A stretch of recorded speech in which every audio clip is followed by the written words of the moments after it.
But it's, again, it just tells the story of it's the evil and the ugliness of people's hearts these days is everywhere.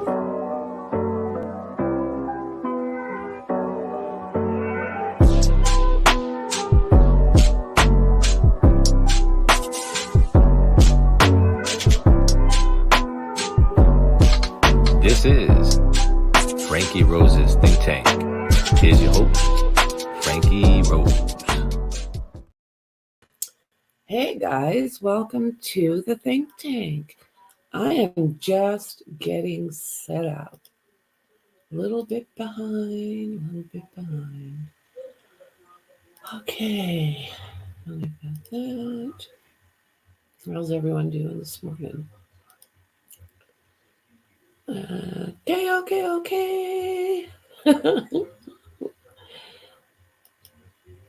So she's not in court. Are you kidding me?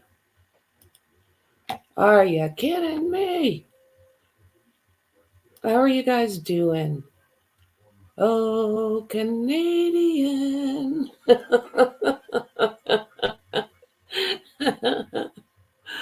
Oh, my Lord, you guys. How are you doing?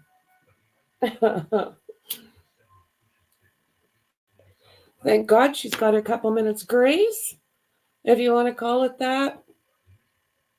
Okay, here we go.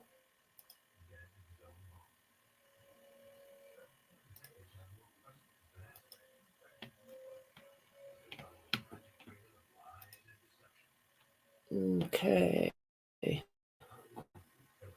I'm not hearing anything coming from them. Oh, you guys, I'm going to try someone else.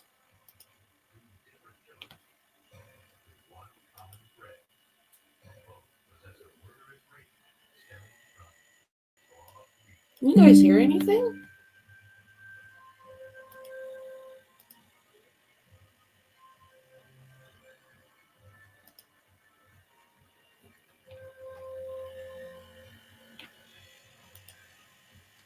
Okay.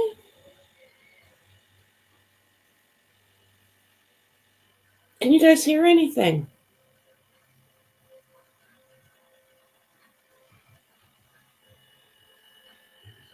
What is going on?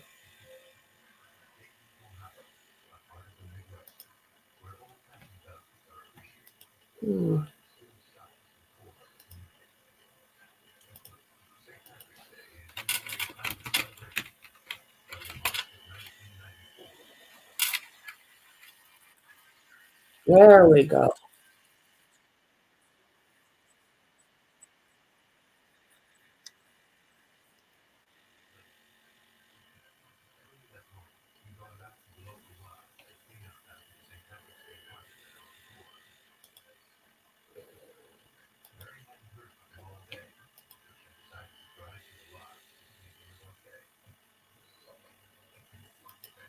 Oh my goodness.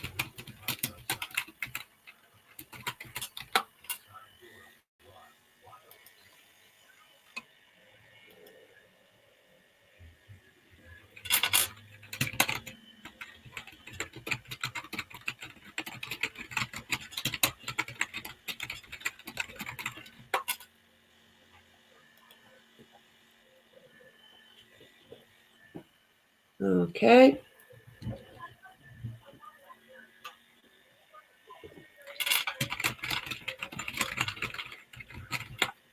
Okay. Okay.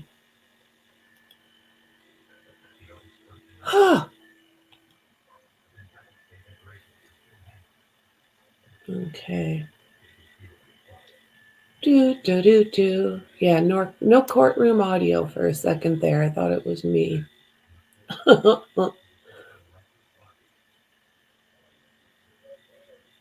Catch you all in an hour. Thanks for popping in, Max. Good morning, everybody. Just give me a couple seconds here.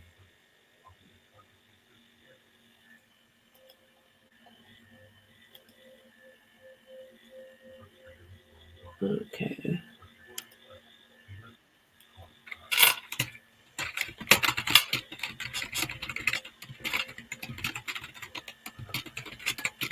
do, do, do.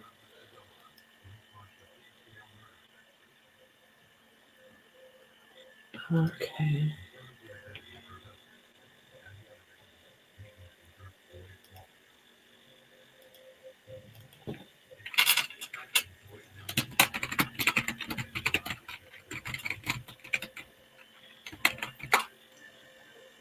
Let's see here. Do, do, do. Mexi, I sent you a morning or a message there. So it is the court with no audio, not the think tank.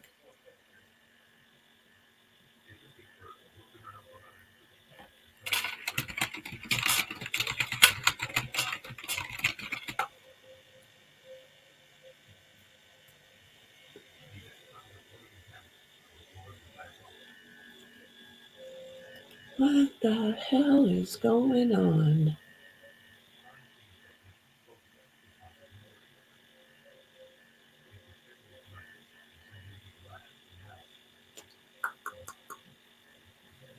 Are you guys buckled up? I think it's going to be a good day in court.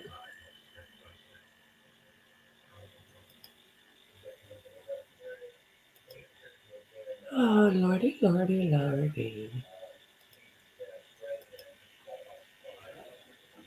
Come on, you silly little kangaroo, get your court going.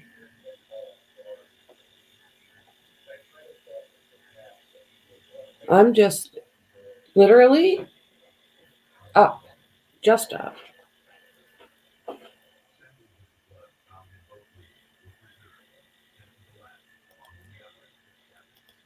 Okay.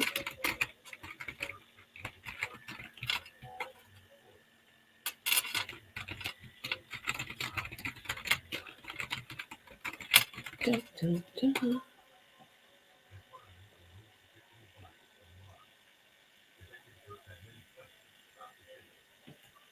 Okay.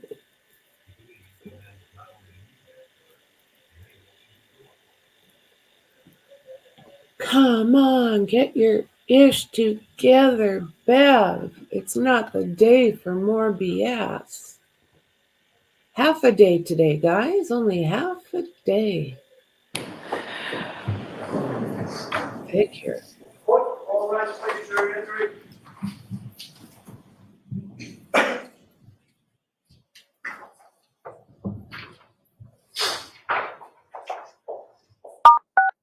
You are unmuted.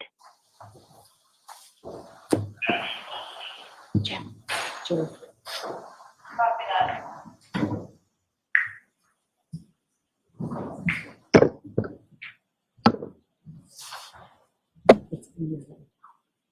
Hey. All persons have any business before the Honorable Beverly Canoni, Justice of the Norfolk Superior Court, in for the copy of Norfolk. Draw near, give your attendance, and shall be heard. I say the Commonwealth of Massachusetts. Court is now open. You may be seated. 22117, the Commonwealth versus Karen Reed. Can I have the witness, please? So, good morning again, Counsel and Ms. Reed. Good morning, viewers. We appreciate your patience. Giving us this time actually helps streamline things for us, and we appreciate that. I do have to ask you those 3 questions. Were you all able to follow the instructions and refrain from doing any independent research or investigation into this case? Were you also able to follow the instructions and refrain from discussing this case with anyone since we left yesterday? Did anyone happen to see, hear, or read anything about this case since we left yesterday? No. Thank you very much. Everybody answered those questions appropriately. Okay, can we have Sergeant Bukhenik, please?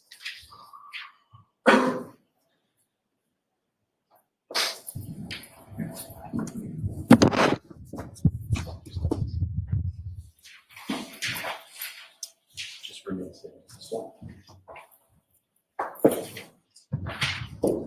You solemnly swear the evidence you give the court and jury in the case down here, and the truth, the whole truth, and nothing but the truth, so help you God. I do. Thank you.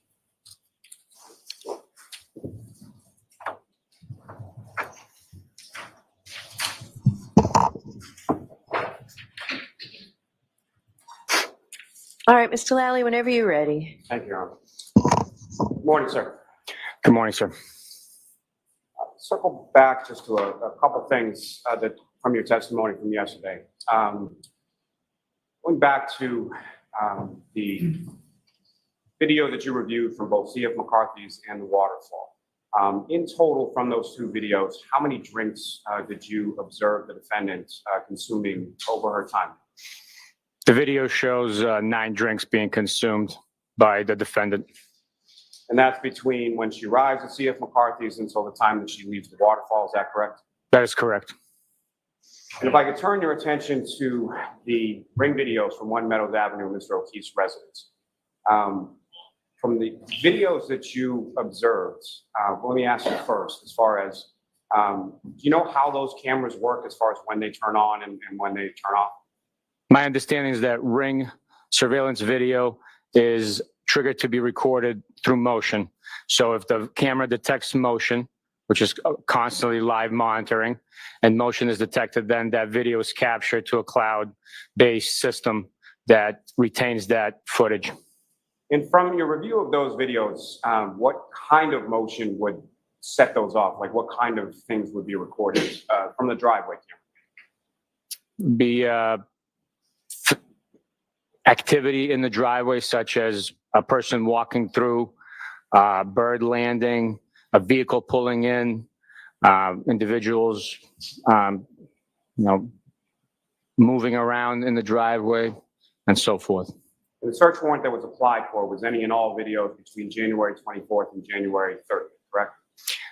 For one of the search warrants, that's correct, yes. And with respect to that time frame, what, if any, activity based on information that you had received was not available or was not shown on those ring videos? The data returned had video that would have been captured from the defendant arriving home after midnight on the 29th, after she dropped Mr. O'Keefe off at 34 Fairview Road. That video was not present in the data that was returned from Ring. There was, what, if any, other video in addition to that one was not present? there was also video missing from the defendant showing Ms. McCabe and Ms. Roberts the damage to her right rear taillight. And what, if any, follow-up or what, if any, inquiry was then done with regard to Ring as far as those types of videos or deletion, or how those videos could not be present? Correspondence with Ring produced information that Sustain. Let me ask just first, was there follow-up with Ring in regard to those videos? yes, there was. And was there ever anything produced with regard to those videos or those timeframes from Ring? No, there was not.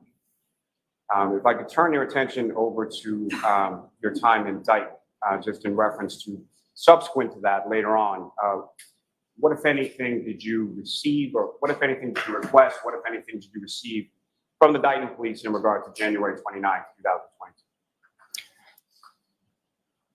I communicated with the Dayton Police Department requesting documentation from their officers' calls for service at our request, and log notes, logs from their dispatching center, as well as any reports that would document their activity if such reports existed. And did you, what, if any, information did you receive in relation to that? I received a log note or log printout from their CAD system, and I received a report authored by Officer Barrows. And did you also receive any 911 calls? Yes. And who was the party as far as the 911 caller in regard to those 911 calls that you received? It was Mr. Reed. And again, just for clarity purposes, that's the defendant's father, is that correct? That is correct. And that's from the morning of January 29th, is that also correct? Correct. Now, sir, if I could turn your attention to February 3rd, 2022. At some point that morning, where did you go? During the morning hours of February 3rd, we planned to meet at 34 Fairview Road. Myself, Trooper Proctor, and Trooper DeChico arrived at that location in order to conduct a secondary search of the area as the temperatures were turning and the snow was melting naturally, we decided to do another search for articles that were now, we realized and learned were missing and could be of evidentiary value and aid in the, in the investigation. And with respect to going to 34 Fairview Road, what, if any, tools or what, if anything, did you bring with you, you and the other troopers, in regard to conducting that secondary search? I requested the troopers bring shovels, rakes, anything like gardening items that would help them to dig through the snow and locate any missing items. And as far as the temperature change that you're talking about, how precipitous the change are we talking about? The temperatures went above freezing, so the snow did begin to melt, and it was significantly warmer compared to the 18 degrees the night of the incident. Now, you mentioned items of evidentiary value that you had learned of and were looking for. What, if any, clothing items of Mr. O'Keefe were you looking for specifically on February 3rd? We were specifically looking for Mr. O'Keefe's baseball cap. And in addition to yourself, Trooper Proctor and Trooper Pacheco, who, if anyone else, did you notify? Who, if anyone, from any other unit within the state police responded that day as well? We requested the assistance of the Crime Scene Services section of the Massachusetts State Police, and Trooper Evan Brent showed up to assist us with documentation of the location and the evidence that we were hopefully going to find. And from those, Trooper Brent arrived and took photographs, is that correct? That's correct. And when was it that Trooper Brent arrived in relation to your arrival? I believe he was already present when we pulled up, but I'm not sure to his exact time of arrival. And with regard to that day, what, if anything, in general terms, what, if anything, were you able to locate and where was it, generally speaking? We located Mr. O'Keefe's baseball hat. We located a drinking straw from a cocktail glass. We located items of plastic, colored plastic, and other shards of colored plastic at the location. All those items were located on the grass portion of the yard near the flagpole at 34 Fairview Road. And Your Honor, may I approach? Yes.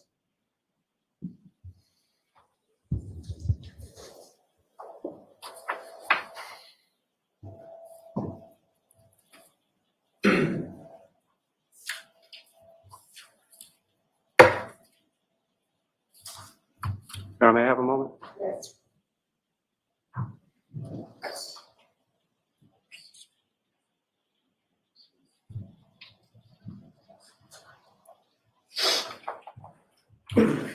And Sergeant, I'm going to show you a series of photos, but I'm going to break this up a little bit. So, Mr. Lally, with your back to the jurors and the air conditioning on, I'm sure they can't hear you. My apologies. So, sir, what I'm going to do is I'm going to show you some photographs, a series of them, but I'm going to break them up a little bit just to make it, Okay, sir. hopefully, quicker.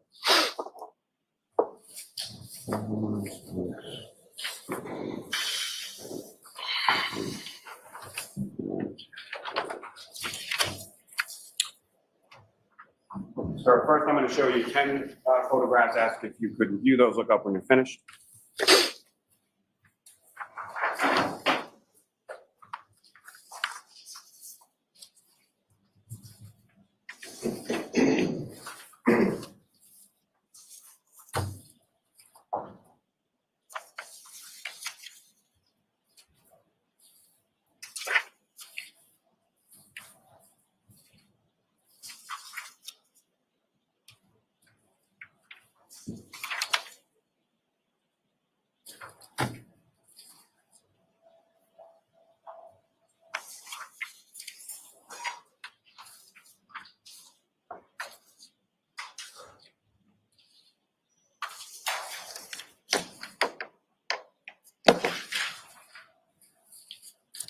Thank you. Do you recognize those, sir? Yes, I do. And what do you recognize those to be?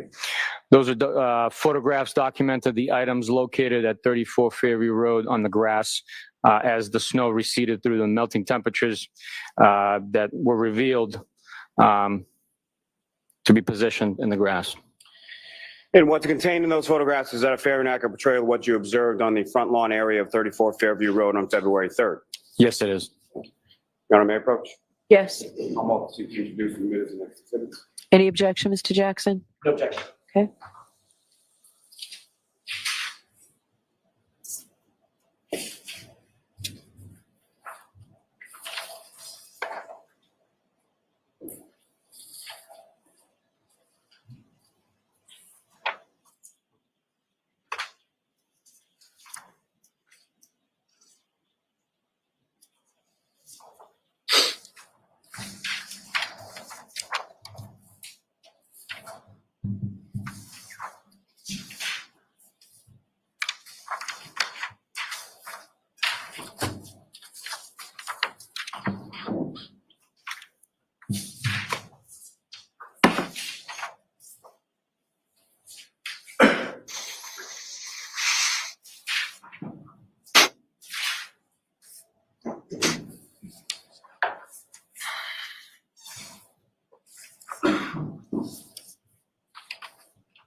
Thank you.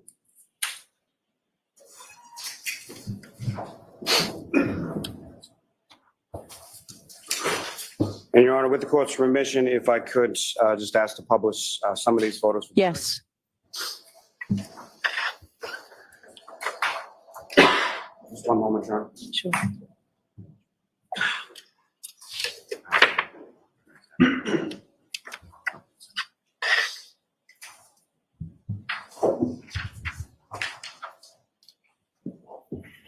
And Ms. Gilman, if I could start with photograph 7659.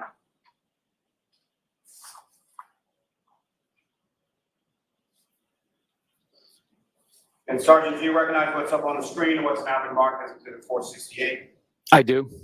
And if you could, just for orientation purposes, describe to the jury whereabouts in relation to 34 Fairview Road we are in this picture. As standing on the street of Fairview Road, we're looking at the left side of the yard.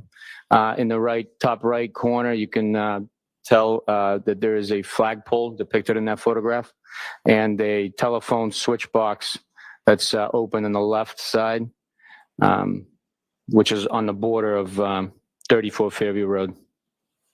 And if I could ask from this photograph, if you know, grass that's visible on the front lawn area of 34 Fairview Road, is that from a natural melting process, or is that from some of the tools that you and the other troopers brought to assist you in your secondary search? The reason that grass is exposed is due to processing of the scene and having the snow being moved away from the location, and then natural melting process taking place on top of it. As you can tell, other portions of the yard is covered in snow, and the snow had not, the grass has not revealed itself just yet. Now, as far as the photographs of various items that were located on this date of February 3rd, the photographs that were taken, were they taken as they lay, or were they touched or manipulated in any way prior to the photograph being taken? The items photographed were discovered as soon as we realized what is being discovered through the digging and excavation process. They were then photographed instantly. Certain items were revealed naturally through the melting process and the snow, no longer concealing those items underneath. Thank you. Ms. Gilman, can I have photograph 7666?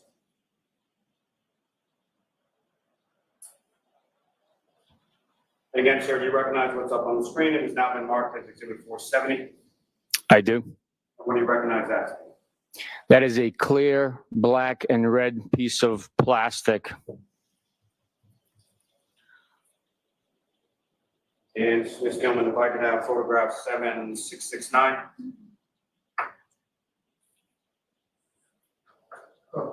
And Sergeant, you recognize what's now on the screen as Exhibit 473. Yes, that is another piece of plastic. And towards the top middle of the screen, you recognize what that is? Yes, that's a fire hydrant from 34 Fairview Road, grass area. Ms. Gilman, if I could have the next photograph, 4670. For the record, this is Exhibit 474. You recognize that, sir? Yes, sir. Is that a close-up image of what was depicted in the prior exhibit? Yes, it is.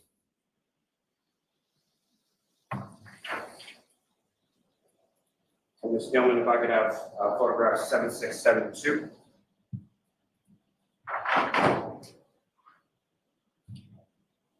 And sir, you recognize what's up on the screen, which has now been marked as Exhibit 476. I do. And what do you recognize that, Steve? Another piece of red taillight plastic. And lastly, from this batch, Ms. Gilman, if I could have photograph 7673. Again, sir, do you recognize what's up on the screen, depicted in what's now marked as Exhibit 477? I do. And what do you recognize that? That is the fire hydrant and the telephone switch box located on the edge of the property line at 34 Fairview Road. Now, the photographs that I had just placed before you, haven't you had a chance to review those? I have. And do you recognize what's depicted in those photographs? I do. And what do you recognize those? The property at 34 Fairview Road, left corner towards the street, capturing the flagpole and the telephone switch box. May I approach on? Yes. Call multi to introduce and admit as the next exhibits. No objection. Okay.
Thank you.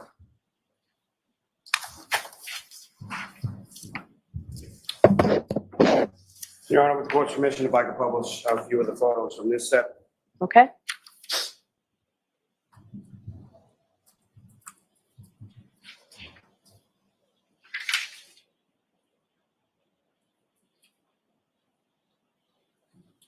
Ms. Gilman, if I could have photograph 7681.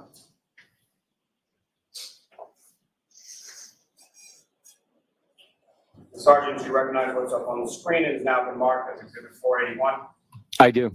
If you could describe to the jury what's depicted in this photograph. A red piece of plastic. And Ms. Gilman, if I could have the next one, 760. Can you use the pointer to show us where that is, please? Yes, Your Honor. All right, thank you. Ms. Gilman, 7682. And Sergeant, do you recognize what's depicted on the screen and has now been marked as Exhibit 482? I do. You know, I'm going to see counsel at sidebar for just a minute, please. Oh my God, and it starts. Frick, Bev.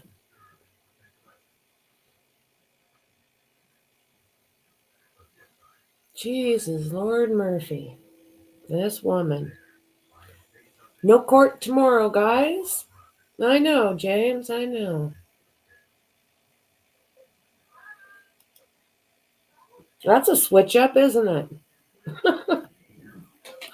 Oh my God, this woman comes in late, blames it on everyone else. Just as we expected.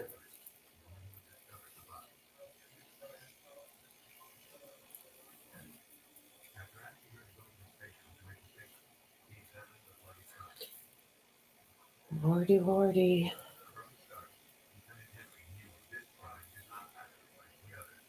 So Michonne said she will be giving us updates as they happen, guys.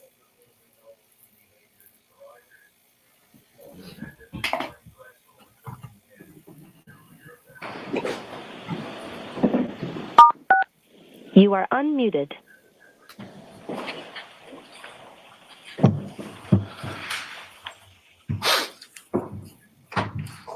I'm sorry, Ms. Gilman, 7682. Sergeant, do you recognize what's up on the screen as Exhibit 482? I do. What do you recognize that to be? A red piece of plastic. That's the same piece of plastic, the close-up image from the prior exhibit. Yes, it is. And Ms. Gilman, if I could have photograph 7684.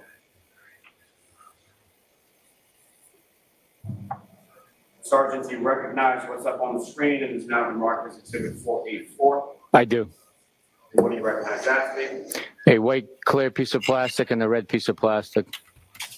And lastly, from this, sir, Ms. Gilman, if I could have 7687. Sir, again, do you recognize what's up on the screen? It's now been marked as Exhibit 487. I do.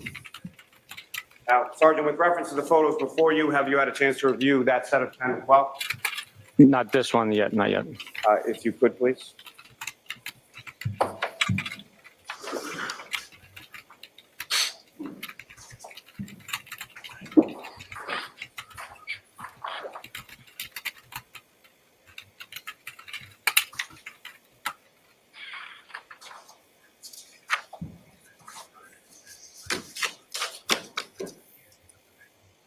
And Sergeant, do you recognize what's depicted in those photographs? I do. What do you recognize those to be?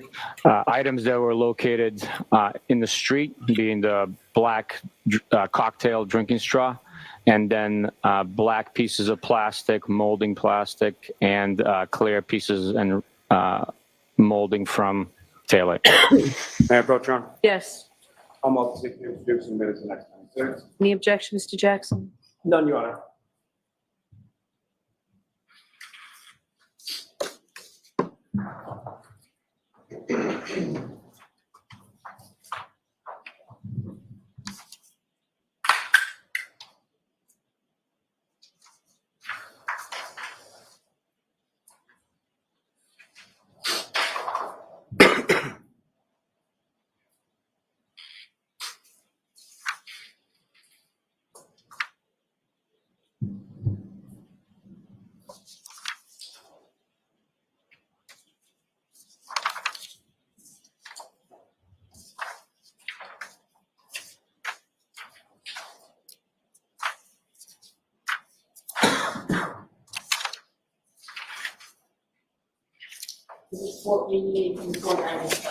Thank you. Thank you.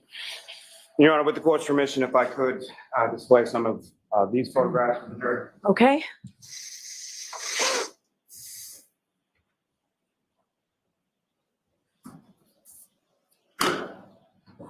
Ms. Gilman, if I could have 7688.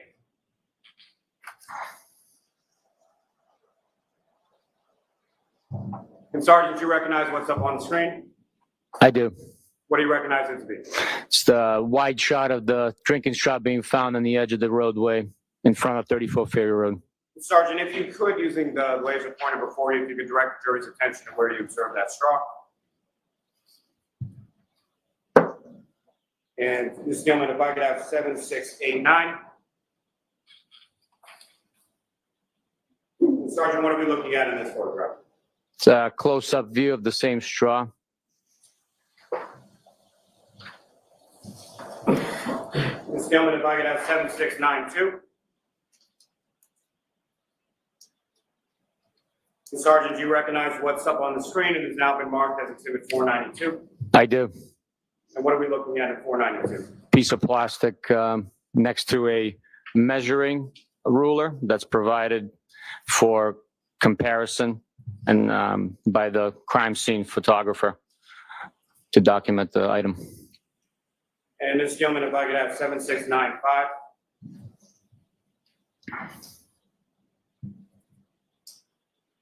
For the record, this is now Exhibit 494. Sergeant, what are we looking at in 494? It's the same item from just prior, just zoomed in more, showing the detail, the black molding, the clear white clear plastic and red plastic. Sergeant, as far as those photographs before you, have you had a chance to review those? Yes, I have. And do you recognize what those are? Yes, I do. What do you recognize those?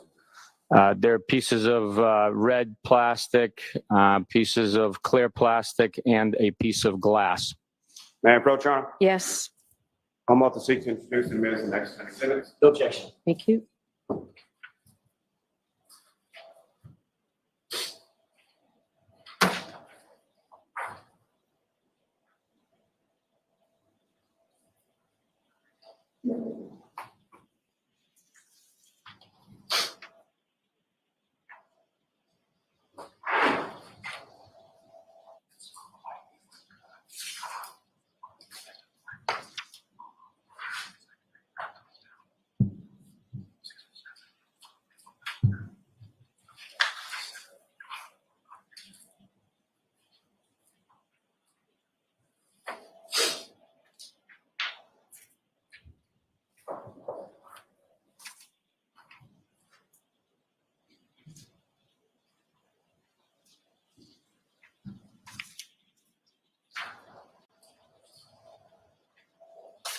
It's 498, 508. Thank you. Shoddy job, shoddy job. Thank you very much. Your Honor, with the court's permission, if I could publish just a few of these photographs for the jury as well. Okay.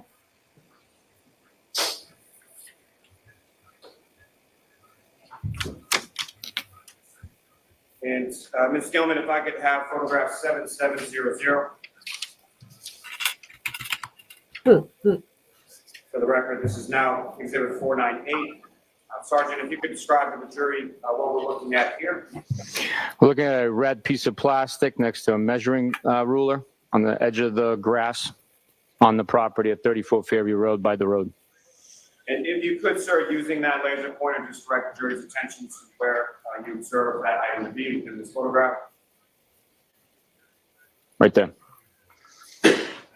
Ms. Gilman, if I could have photograph 7705.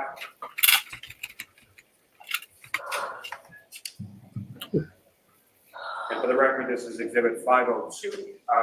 Sergeant, if you could, again, describe to the jury what, if anything, of significance you noted there. It's a shard of red plastic next to a measuring ruler. Ms. Gilman, if I could have photograph 7708. For the record, this is now Exhibit 504. Again, Sergeant, if you could, using a laser pointer, direct the jury's attention to what, if anything, of significance you note in this area. There is a black piece of plastic molding next to a measuring ruler.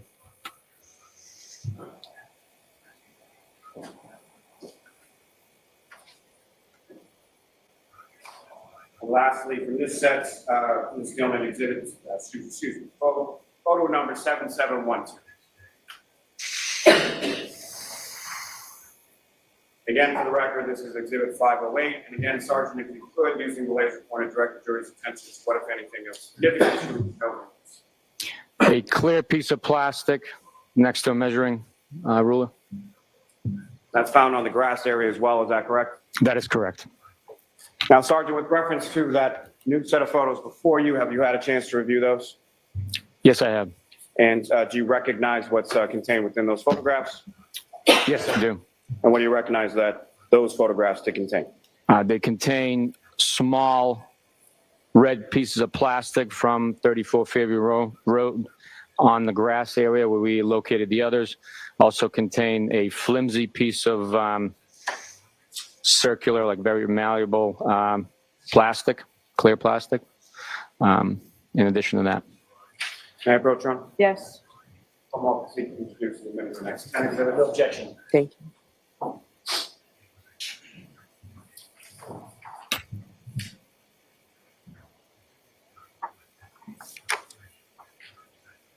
Lordy, lordy, lordy. Lordy, lordy, lordy. Yeah, they were, weren't they, Tony? I've got the sunshine blinding me. I'll join you guys as soon as it's past.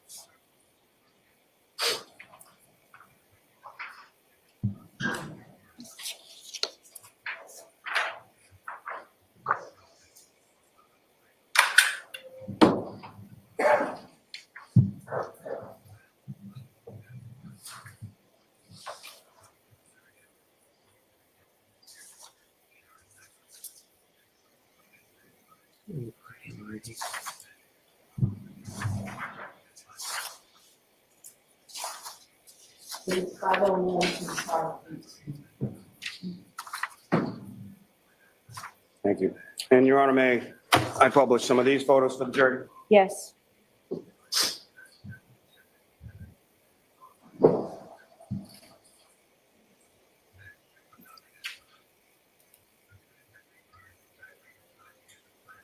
Ms. Gilman, if I could have photograph 7715.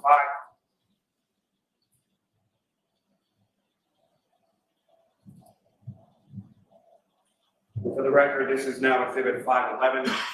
Sergeant, direct your attention to the screen if you could, using that laser pointer, direct the jury's attention to what, if anything, of significance you observe in this photograph. That is the thin, malleable, circular in shape, a piece of clear plastic that was located in the lawn area of 34 Fairview Road.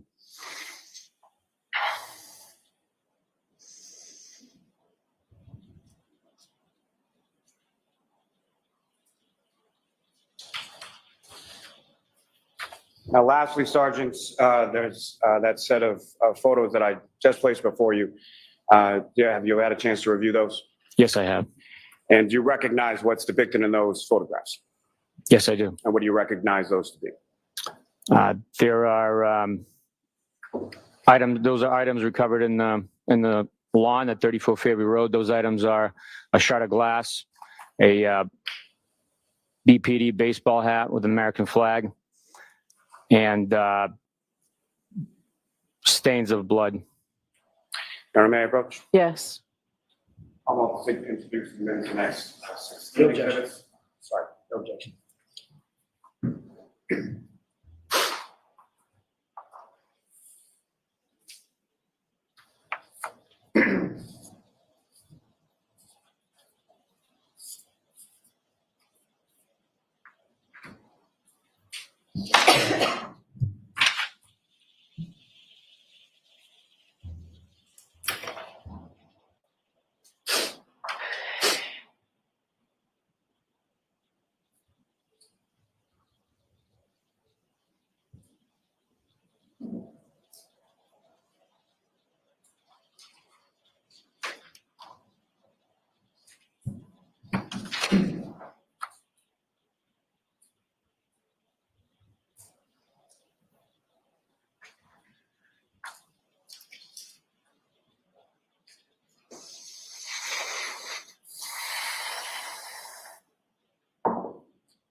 It's 5:18 to 5:30. 5 what? Volume on. Thank you very much. Thank you. And Your Honor, with the court's Sorry. Your Honor, with the court's permission, may I publish some of these photos for the jury as well? Yes.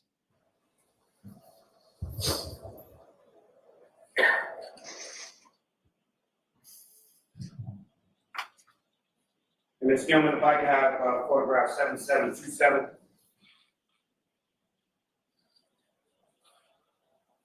For the record, this is now exhibit 520. And again, Sergeant, if you could direct the jury's attention to what, if anything, of significance you observe in this photograph. I observed a shard of glass next to a measuring ruler. And Ms. Gilman, if I could have 7729. For the record, this is exhibit 522. And again, Sergeant, if you could describe to the jury what we're looking at here. It's a larger piece of red plastic with black molding around the edge, located next to the telephone switch box on the grass area at 34 Fairview Road. And Ms. Gilman, if I could have photograph 7733.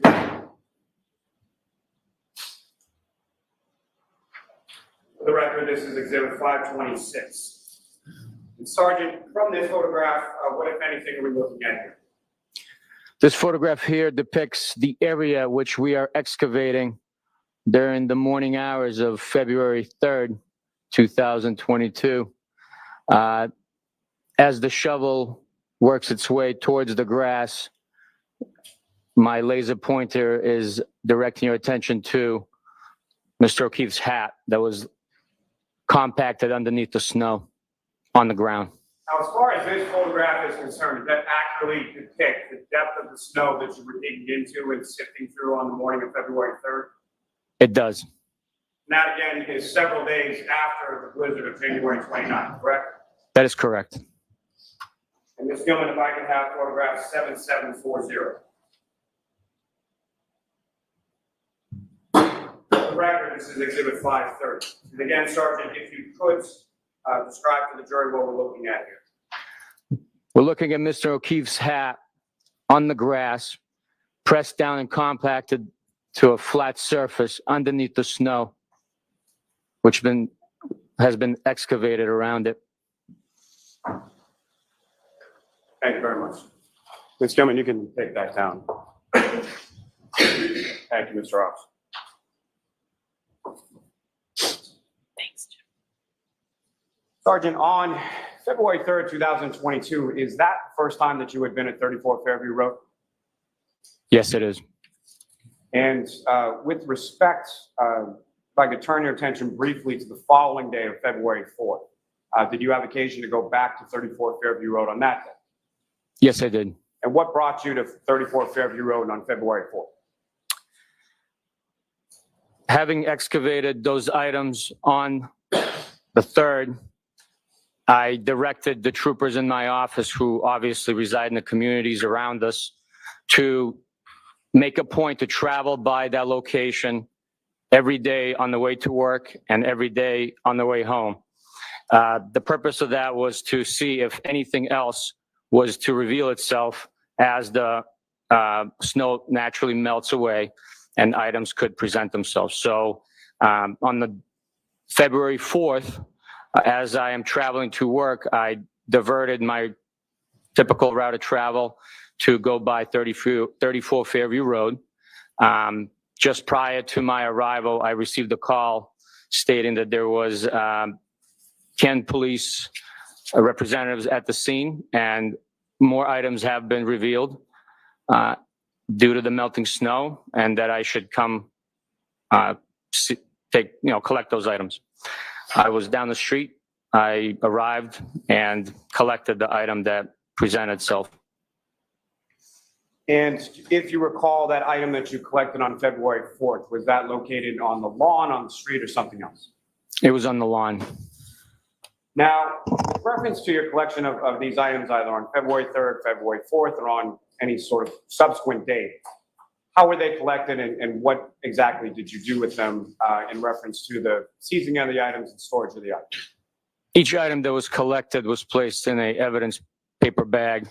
The collection was done by utilizing latex gloves to prevent any transfer of evidence from fingerprints to DNA onto those items. Then those items were transported to our office, logged into the system, and stored in the evidence lockers at the office. And each of those respective bags of items or evidence, they were sealed as well, is that correct? That's correct. Now, turning your attention to February 10th of 2022, did you have occasion to go back to 34 Fairview Road on that day as well? I did. And what, if anything, did you observe, or what, if anything, did you seize on that particular day? We seized more shards of glass and plastic. And if you know, or if you recall, how many pieces did you seize on that particular day?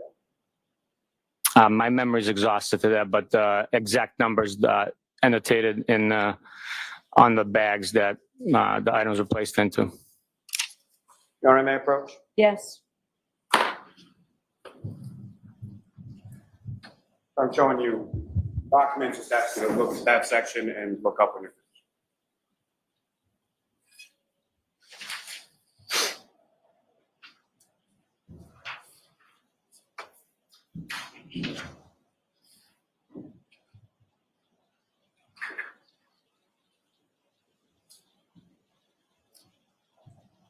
Your Honor, may I approach? Yes. Sergeant, is your memory refreshed as to how many items or what the items were that you recovered on February 10th? Yes, it is. And what were those items and how many, sir? There was 6 items of clear red and black plastic and 14 items of plastic and glass. Now, in addition to the dates that you were present at 34 Fairview Road and recovered items, them being February 3rd, February 4th, and February 10th, were there other dates that you're aware of that items were recovered by troopers that you supervised? Yes. And if you recall, what were those dates? The dates were January 29th, February 11th, and February 18th. Were there items recovered on February 8th as well? Yes. Now, as far as your direction or having, let me first start with you. So on the dates that you were there, February 3rd, 4th, and 10th, were you alone on those dates, or were there other troopers with you when you were there? On the 4th, I was alone as far as state police personnel. There were other Canton law enforcement representatives at the scene with me as I collected that one item. On the other days, I was accompanied by other troopers. And as far as you know, obviously not being present, but from your supervision of these troopers, were there other occasions where individuals were at 34 Fairview Road? Were they alone, or were they with a group of troopers? Objection. Sustained. Now, as far as the items that were recovered when you were there on February 3rd, February 4th, and February 10th, did you have occasion to bring those items with you to court today? Yes, I did. And Your Honor, may I approach? Yes.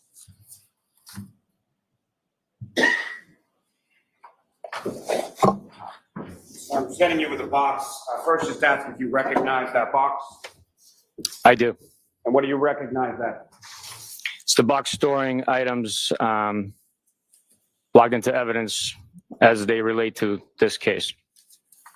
And Your Honor, with court's permission, may the sergeant open the box? Yes. Thank you.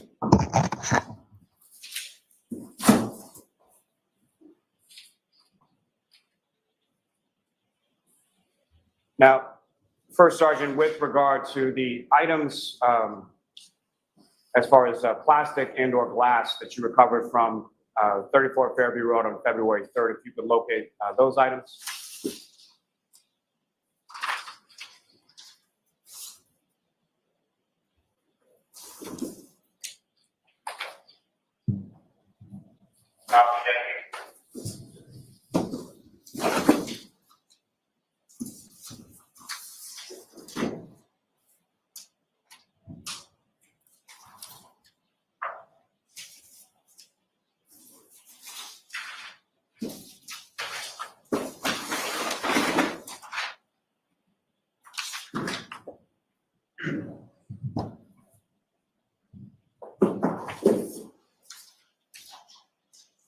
And Sergeant, with respect to each of those bags, they contain items of evidentiary value, whether they be plastic or glass, that were recovered on February 3rd. Is that correct?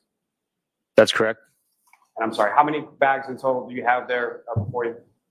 I have 3 bags, 2 containing broken glass and plastic, and a stirring straw, broken red plastic and clear plastic, and a bag containing 1 black Boston Police Department hat.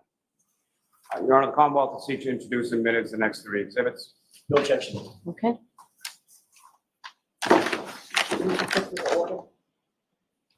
No particular order.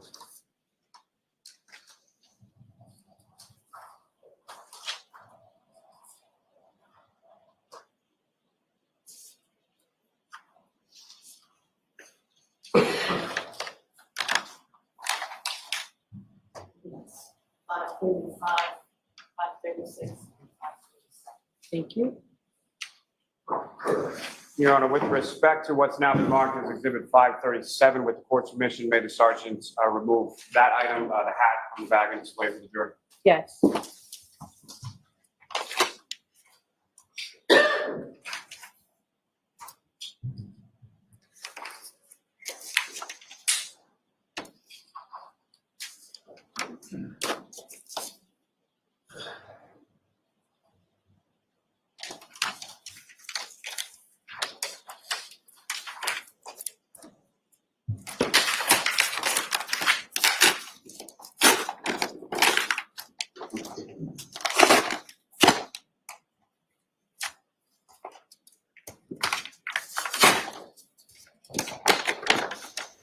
Dress is funny.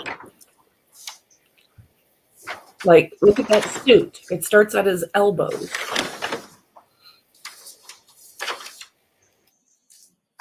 Morning, Dingo. Hello, hello.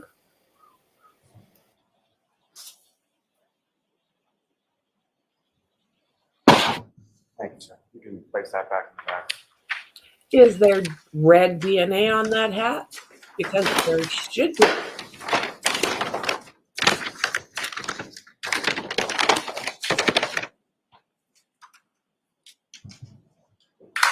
Sergeant, from your observations of Mr. O'Keefe Where's surveillance the suit, video from both please, vehicle sir? McCarthy's in the waterfall on January 29th, what if any similarities did you observe between the hat just displayed and located on the lawn of 34 Fairview Road and the hat Mr. O'Keefe was wearing in those videos?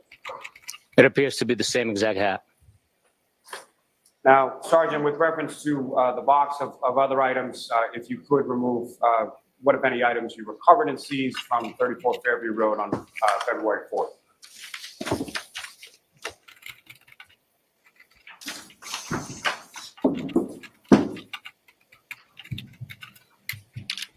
And again, sir, just for the record, what's contained within that bag from February 4th? Contained within the bag is a piece of red, hard plastic taillight cover.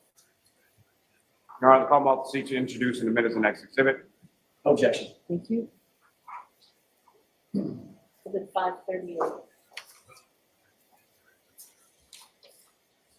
I still think it And looks. lastly, Sergeant, with regard to the box, if you could remove the items that you seized from February 10th, 2020. Lordy, lordy. And Sergeant, with respect to those 2 bags of items, if you could just inform the jury what is contained within those bags. Bag labeled item number 10 contains 6 pieces of red, black, and clear plastic. Bag labeled number 11 is containing 14 pieces of glass and plastic fragments. Thank you, Sergeant. Your Honor, the Commonwealth seeks to introduce and admit as the next 2 exhibits. Any objection, Mr. Jackson? I'm sorry. No, Your Honor. Thank you.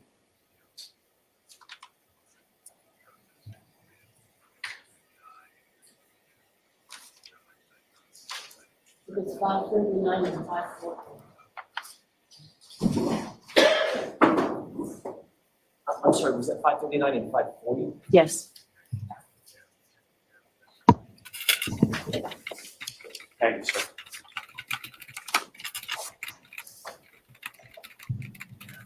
Moving on from that, if I could bring you back just one last time to the ring videos from One Meadows Ave, as far as you had testified earlier that There was no video that you observed of the defendant, Ms. McCabe, and Ms. Roberts looking at the passenger side taillight area of the vehicle, correct? That's correct. Was there any video of the defendant, Ms. McCabe, and Ms. Roberts actually leaving from One Meadows Ave on that morning of January 29th? There was not. Now, as far as the videos that were not there, as far as the defendant, Ms. McCabe, Ms. Roberts leaving, the next video depicted Mr. Camerano arriving at the residence to pick up Ms. Furbush, correct? Yes, that's correct. And with regard to the missing video of the defendant arriving at One Meadows Ave on January 29th, sometime after midnight, the video immediately preceding that, again, would have been Mr. Camerano arriving and picking up his daughter from One Meadows Avenue sometime around 11:30 p.m., correct? That's correct. And those videos were both present, correct? That's correct. If I could bring you back to February 3rd, 2022. On that date, did you have occasion to meet with a gentleman by the name of Brian Higgins? Yes, I did. And when you met with Mr. Higgins, who, if anyone from your office, was with you when you met? Trooper Mike Proctor was from my office present during that interview. And during the course of that interview, what, if any, documentation did Mr. Higgins provide you with? Mr. Higgins provided me with a printout of a Celebrex extraction containing conversations via text message between him and Mr. John O'Keefe and between him and the defendant. He also provided a digital copy of the same extraction on a CD. Now, what, if anything, did you advise Mr. Higgins of at that time as far as Mr. O'Keefe's phone and the defendant's phone? I advised Mr. Higgins that we were in possession of both of those devices and would have the extraction and accurate documentation of those conversations. And did he seem to understand that when you told him? Yes, he understood it. Objection. Sustained. Move to strike. Strike that, please.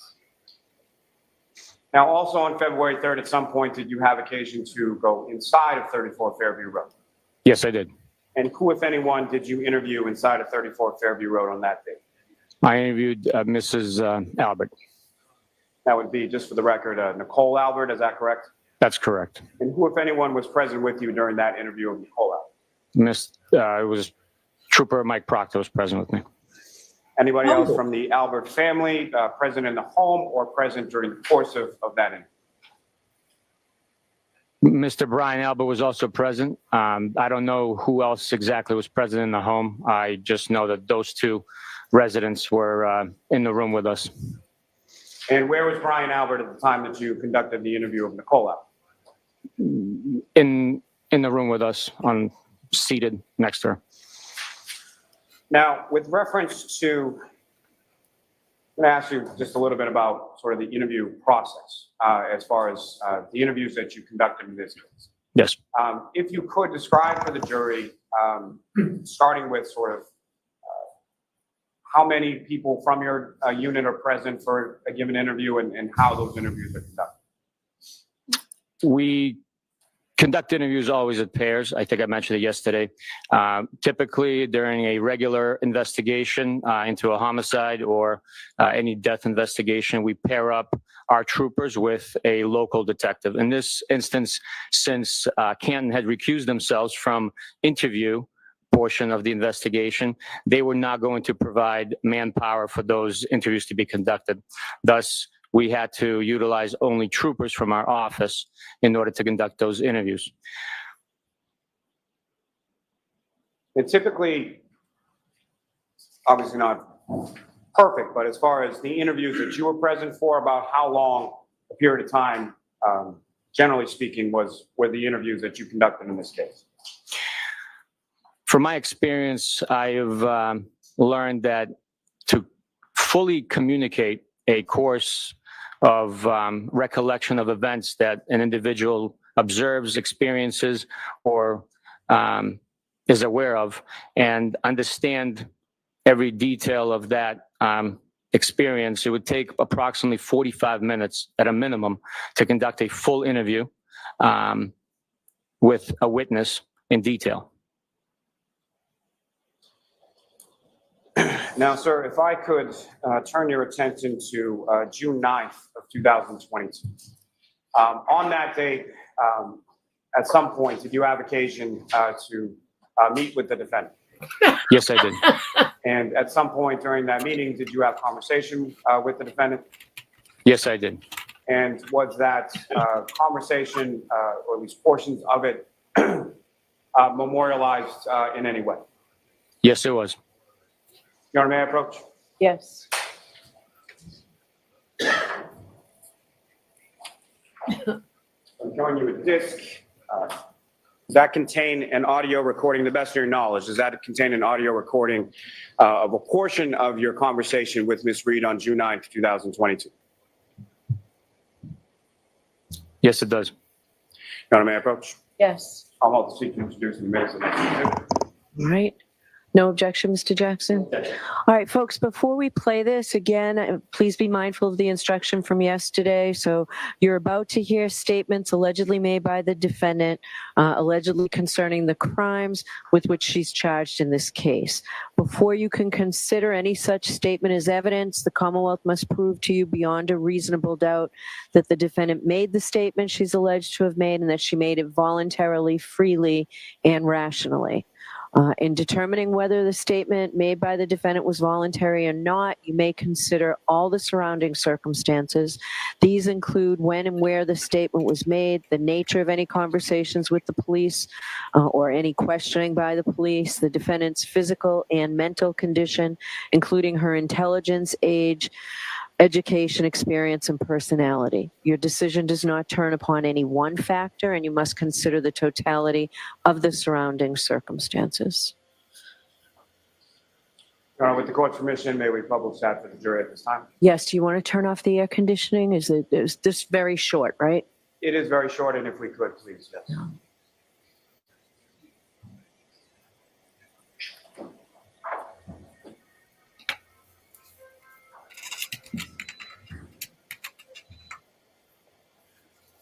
And this is just audio, correct?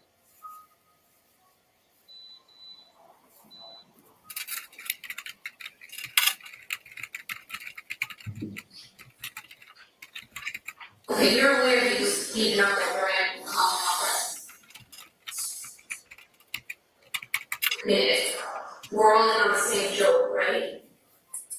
My tail is correct and John was pulverized. Thank you. Now, Sergeant, on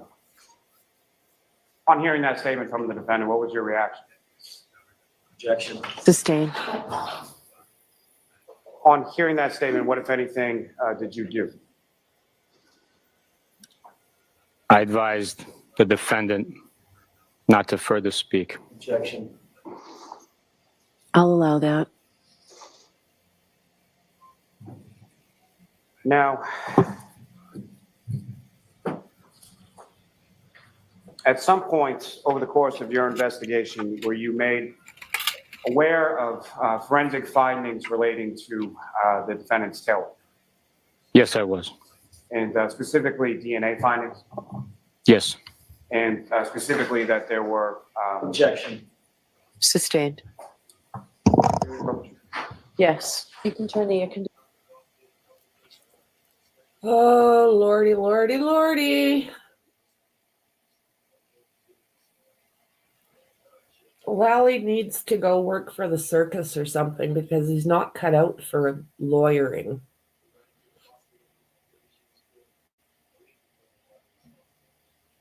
Is that on tape? If not, it didn't happen.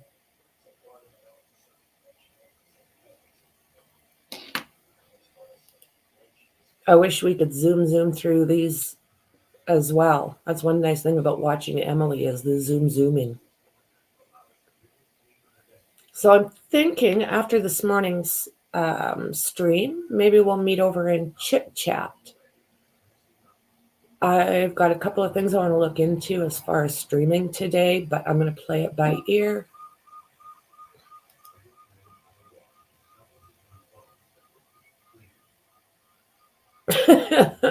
I've tried coconut milk in my coffee. It's not wonderful, is it? You are unmuted.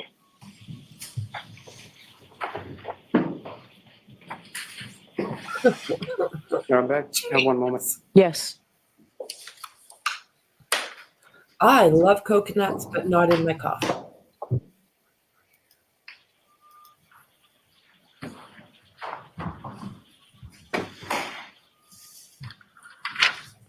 So Sergeant Bukhenik, on January 16th, 2024, at some point in that day, did you meet with a Sergeant Gallerani of the Needham Police Department?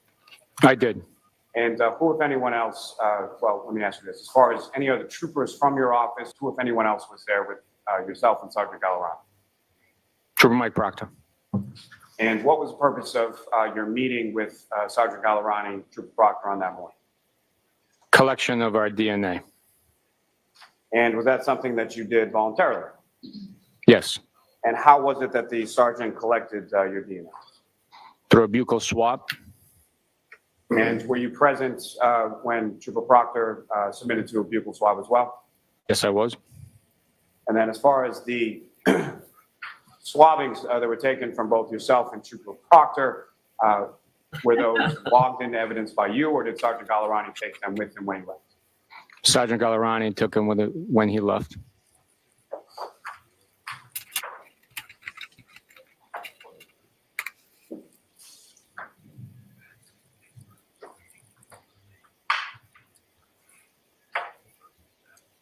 Your Honor, may I approach? Yes.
My apologies, Your Honor. That's okay.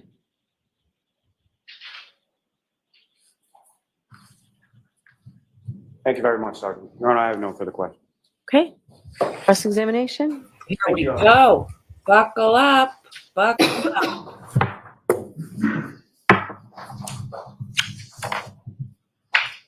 Sergeant Bukhenik, I want to start with one of the latter things that you discussed with Mr. Lally, and that's specific to the ring video that y'all talked about this morning. Do you have that in mind?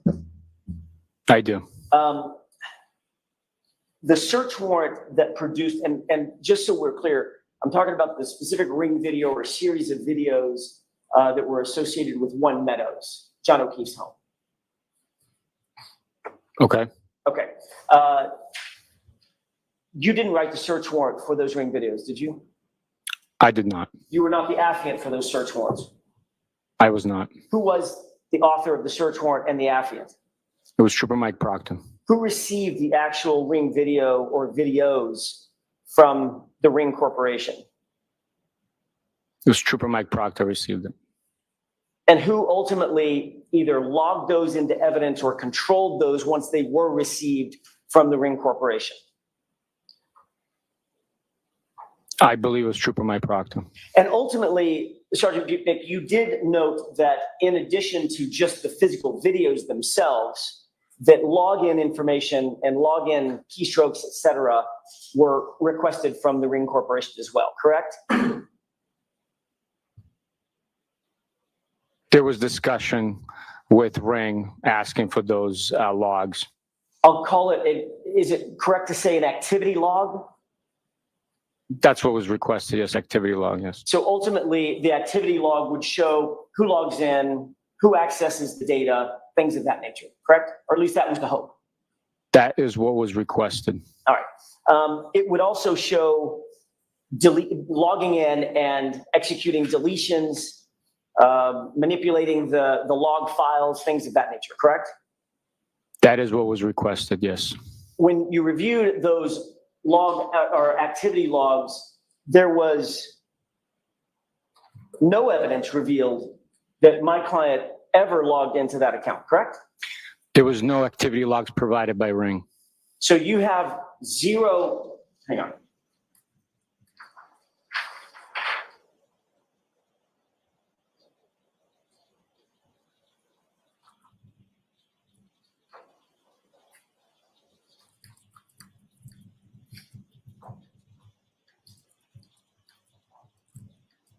Isn't it true that Ring contacted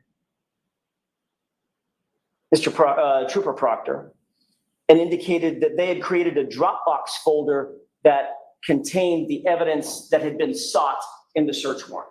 Objection. Sustained. Isn't it true that the search warrant return specified account information, video recordings, and number 3, activity logs associated with video recordings are all times displayed in UTC? I'm not aware of that, no. Do you recall that activity logs were in fact provided from the Ring Corporation?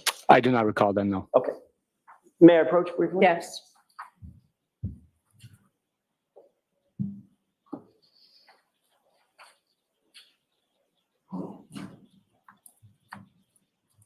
Take a look, Sergeant, at that paragraph, which my finger's on, it's about the 3rd paragraph down, the middle of the page, and review that to yourself and let me know when you're finished.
Have you had an opportunity to review that? Yes. May I approach, Your Honor? Yes. Thank you. Does this refresh your recollection as to the items received from the Ring Corporation? That is the first time I saw that document, so it does not refresh my recollection. I simply read it. So do you have a recollection as you sit here that in fact during the course of your investigation, the 3 items that you received from the Ring Corporation were the account information, the video recordings, and quote, activity logs associated with the video recordings, all times displayed in UTC? To the extent of its availability, as it says in that document. Okay. The long and short of it is, during the entire course of your investigation, you never revealed that investigation never revealed any evidence whatsoever that my client ever even accessed the account information for the Ring account associated with this search warrant, correct? Nothing provided by Ring proved or suggested or proved any evidence of that type of activity, no. Thank you. Trooper Proctor, you were notified I am not Trooper Proctor. I'm sorry. No, you're not. Sergeant Bukhenik. Sergeant Bukhenik. How do I say it? Bukhenik. I'll give that a Can't. shot. It's fine. Bukhenik? Yes, Is that better? that's better. Thank you. If I screw it up again, please. On January 29th, you were notified about a Boston police officer found gravely injured outside the home of 34 Fairview at about 6:40 in the morning. Was that your testimony? That is not. What time were you notified? I was not notified it was a Boston police officer. So you didn't have that information upon the first notification? I did not. Okay, what information did you have? There was a male party in the snowbank, possibly of a heart attack. At what point did you learn that the individual was in fact a sworn Boston police officer?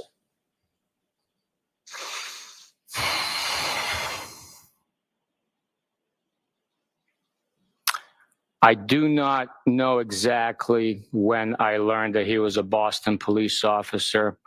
I think it was during that day or the following day? It was most likely that day, either. Yeah. Fair enough. Trooper Proctor was ultimately assigned as the, what did you call him? Not lead investigator, but case officer? That's correct. He was assigned on the 29th, correct? He was on call from 7 a.m. on January 28th until 7 a.m. on January 29th. So his assignment was, he was assigned on the 29th because he was on call. He was on call. His assignment took effect when the schedule came out back in mid-December. Okay. Well, he wouldn't be assigned to this investigation until there was a need for the investigation, right? And that's all I'm getting to. And once the call came in, he was the assigned case agent. Once the calls come in, the person that's on call is automatically assigned that case. All right. Did you personally, as his supervisor, did you personally respond to 34 Fairview at any point on January 29th? No, I did not. Did Trooper Proctor, at your direction or on his own, ever respond to 34 Fairview Road at any time on January 29th? No, he did not. Based on your initial investigation, and I'm talking about going way back, Sergeant, on your initial investigation, by 10 or 10:30 in the morning, 10:40 in the morning, it was your belief that Mr. O'Keefe had been struck in the face by a person. That was your initial understanding of the circumstances surrounding the investigation, correct? My initial understanding was that the defendant stated that she hit him. We did not know the... Sergeant, you hadn't even met my client at that point. You hadn't interviewed a single witness by 10:41 in the morning, correct? Not one witness. That's not correct. We had already interviewed the first responders. Okay, when I say witness, I'm talking about civilian witnesses. So at 10:41, you hadn't interviewed a person at 34 Fairview or civilians associated with this incident, correct? At that point, no civilians have been interviewed, no. But at 10:41, Sergeant, you contacted Good Samaritan Hospital to inform them that, quote, Mr. O'Keefe was struck in the face with a cocktail glass, end quote, correct? I do not recall contacting Good Samaritan Hospital. May I approach? Yes.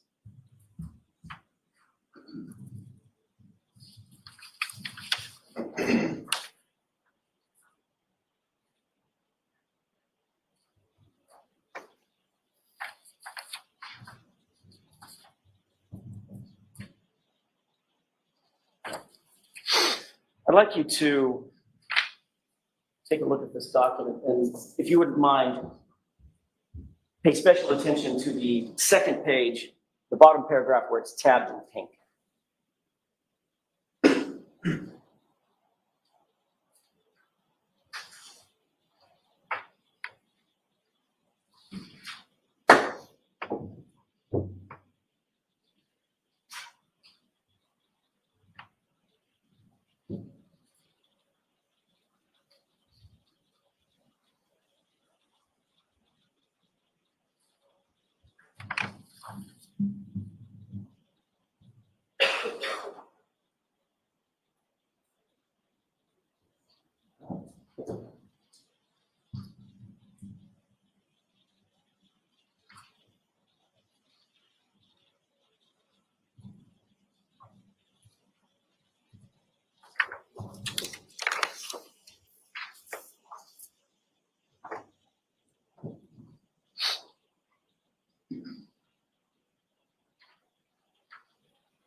May I approach? Yes.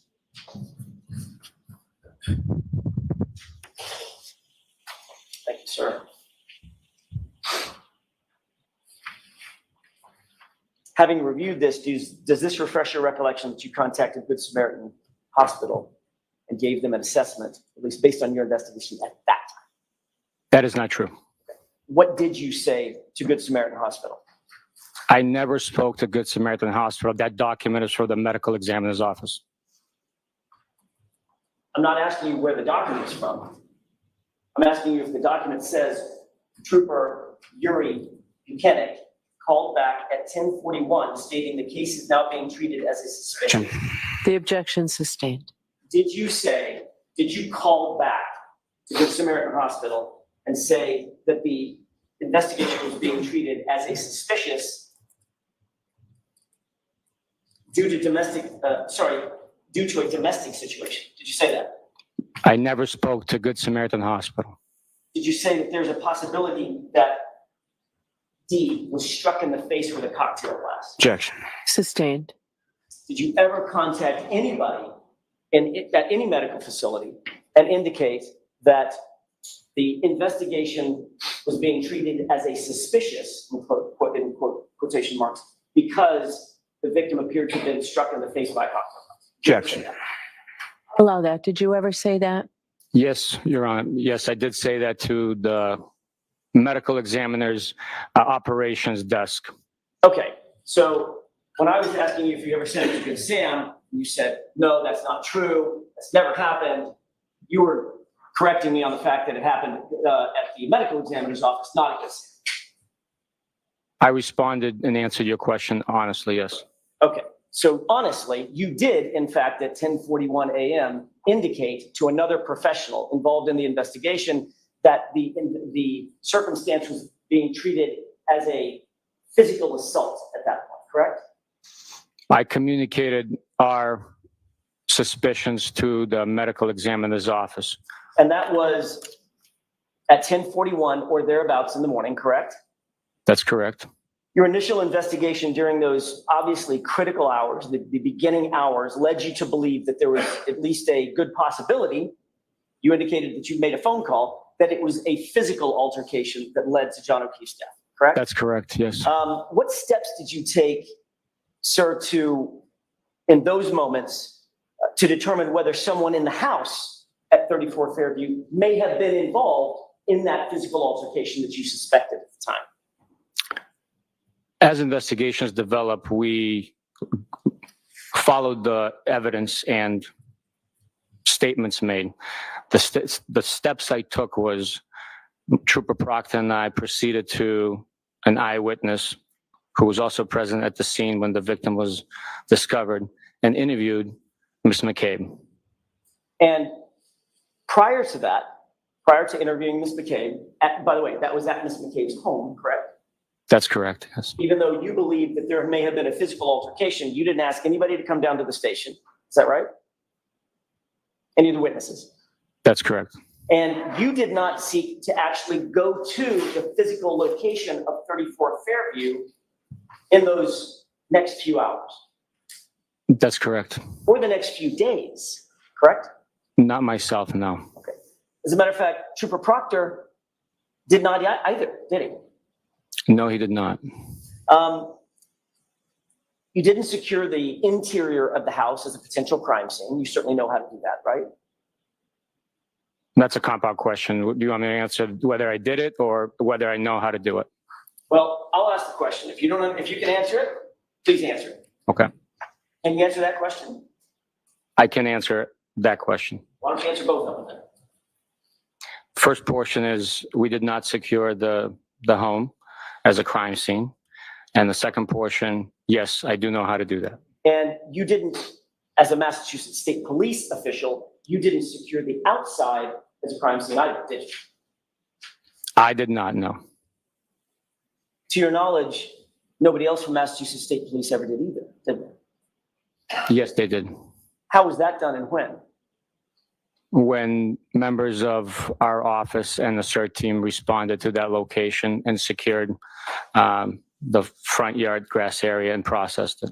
That was at 5:45, 6 o'clock that night on the 29th?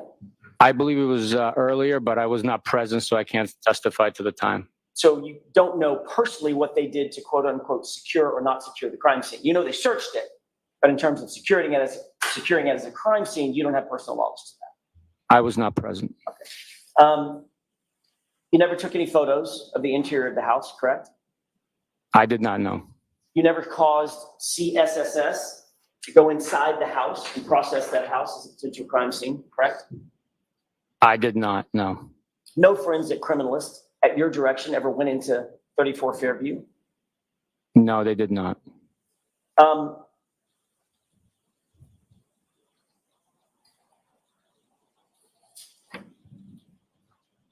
And the people that you interviewed on January 29th, you already mentioned Ms. McCabe. The other people were her husband, Matt McCabe, correct? That's correct. And her brother-in-law, Brian Albert. Is that right? That is correct. And all three of them were interviewed where? They were interviewed at the McCabe residence. Now, yesterday when you testified, did you indicate that Brian Albert was not present in the home when you interviewed Matt McCabe and Jennifer McCabe? He was not present in the dining room when we were interviewing each individual separately. So if all three of them testified that he arrived before you arrived, they would all be wrong. I did not see him in the home when we arrived, no. I want to switch gears real quick to a couple of the physical items that you testified about yesterday, specifically the gray shirt or the gray hoodie and the orange shirt. You and Trooper Proctor collected both of those items you indicated from the floor of the hospital at Good Samaritan, correct? That's correct. You testified that you and Trooper Proctor immediately bagged both of those items. They were sort of sopping wet, I think you said. That's correct. You indicated that the bags were so wet that you had to take the items back out of the bags and then lay them out on, I think you said, butcher paper. Is that right? The items were soaked and wet. They were bagged, double bagged, to prevent leakage of physiological fluids and the moisture coming off of it. And then once they were transported to the office, they were laid out on butcher paper in order to dry naturally. So you went from Good Samaritan directly to Dighton, correct? That is correct. And then you went from Dighton directly to the Canton Police Department, after which you had seized the vehicle, correct? And the phone. We seized the phone in the vehicle in Dighton and then followed the tow truck straight to the Canton Police Department. So at some point, if you had received or gathered the wet clothing at Good Sam, went from Good Sam to Dighton Canton PD, at what point that evening did you finally get those items of clothing out and laid out to dry? It was late that night, around 10 or so. So where were the items in the meantime? They were stored in the back passenger compartment of my pickup truck. In those double bags? Correct. Who took control of the items to then lay them out late that night at the office? I do not recall. Is that you or Trooper Proctor? I don't recall. I don't remember. At some point, obviously, it was getting late. You'd been on duty for a long time that day. You went home at some point, correct? At some point, yes. Did you wait for those clothes to dry before you went home, or did you leave that in Trooper Proctor's hands? No, once they were laid out in the processing area in the office, we went home. Okay. Who would have controlled those items of evidence when you left? Well, they're under lock and key within the secure area of the district attorney's office, so they're secured. Nobody's in physical control watching guard over them. Who had access to that area? Troopers in our office. Meaning you, obviously. Yes. Supervisor. Trooper Proctor as well, correct? Yes. Yes. Ultimately, given the fact that he was the case officer, sort of in charge, the lead, he would have bagged those items up, been responsible for taking those items, tagging them, getting them stored wherever they needed to be stored and processed, correct? As a case officer, he could direct other people to perform those tasks for him. The evidence officers in the office log in the evidence, and once it was dried, it was sealed up, bagged, and put into storage. As far as who actually performed those tasks, I do not know. Well, yesterday, Your Honor, may I approach course, right? There's a couple of evidence. Oh, sure, go ahead. Thank you.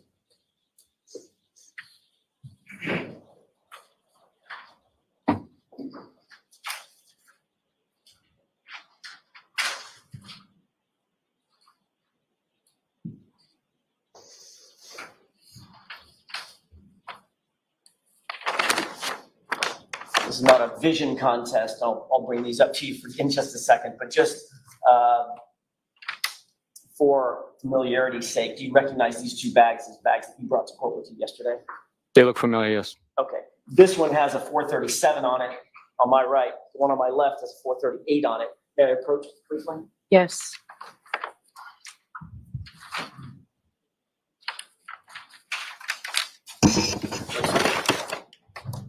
I'm not going to ask you to open those. Don't worry about gloving up at this point. The bag on your left, which one is that? 437 or 438? The bag on my left is 437. 437. Okay. And you indicated that those items were bagged after the clothing was dried and then ultimately processed in, logged in, correct? Once the items dried, they were bagged and logged in, waiting process, yes. But you didn't personally do that? No, I did not, no. Matter of fact, looking at the bag on your right, what's been marked as exhibit 430, help me? 438, thank you. That one has some writing on it, correct? Yes, it has a lot of hand writing on it, yes. And that, whose handwriting is that? I don't know. You've seen Trooper Proctor's handwriting 1,000 times, I guess, correct? Not 1,000 times, but. Does it look like his writing? It says Trooper Proctor on it, but other than that, I do not know what Trooper Proctor's handwriting looks like. All right. It indicates that Trooper Proctor is the one that bagged that item or those items up, correct? Yes, this bag indicates that the item was collected by Trooper Proctor on 129. Right. At 10. And it says Brockton, correct? Good Samaritan Hospital in Brockton, yes. You just took the question out of my mouth. That's where Good Samaritan Hospital is, correct? That's correct. And there's a tag or a printed label, looks like a label maker of some sort, that is on that physical bag, correct? Yes. Before we get to that, what's the description on that bag in handwriting? I'm sorry, can you be specific as to description of what or? Where it says description of items. Description of enclosed evidence? Correct. It says 1 orange t-shirt, 1 gray long sleeve shirt. Okay, so may I approach, Your Honor? Yes. And before I do that, just so I close this loop, what's the description on the bag to your left, the one that looks like it's less sprinkled? Number 437? Yes, if you would read the same clothing description. The description of enclosed evidence states sweatshirt with recovered items inside container. May I approach now? Yes. Thank you. Yesterday, when you opened, I'll keep my voice up. Yesterday, when you opened these two bags, this one, 437, has the gray sweatshirt in it. 438 has the orange t-shirt in it now, correct? That's what was in the bag, yes. All right. However, the bag indicates at one point, this bag, 438, the physical bag I'm holding in my left hand, had both the sweatshirt and the t-shirt together, correct? That's what the description is. I do not know if that was in case or in fact the case.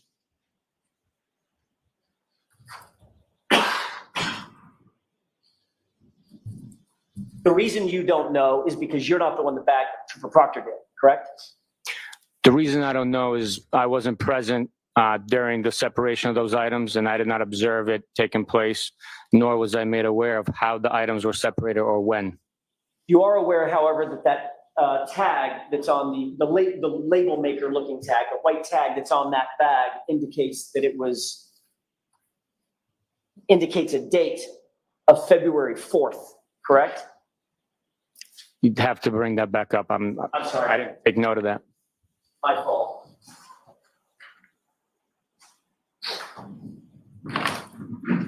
May I, Your Honor? Yes. Just direct your attention to the tag and the date associated with that tag.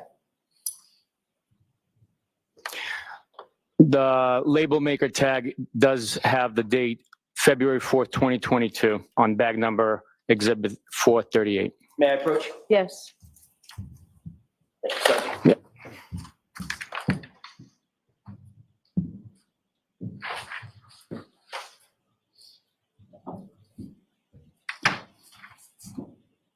That's obviously 6 days after the item was actually recovered on the 29th, correct? Yes, it is. So that indicates, at least based on that tag, that that item was not booked into evidence and processed until 6 days after it was actually recovered on the floor at Good Samaritan Hospital. Is that right? The date indicates February 4th, 2022. Right, and that date would be indicative, in your experience, of the date that it's moved into processing by some other folks, the evidence sergeants or whomever, or the evidence officers rather, or whomever, correct? I can't speak to their procedures as far as when they print the date. That date could be when they printed the label, but the bag might have been tagged otherwise. I do not know that. But there's no other tag on that bag that suggests an earlier date, correct? There's just that one tag from the label maker. My question to you, if you know, sir, and you may not know, is what was happening to these items between January 29th, after you lost sight of them that night on the butcher paper, and February 4th, when that tag indicates that they were first processed? To the best of my knowledge, those items were drying on the butcher paper. For 6 days? If that's what the label maker says, yes, for 6 days. They were soaking wet.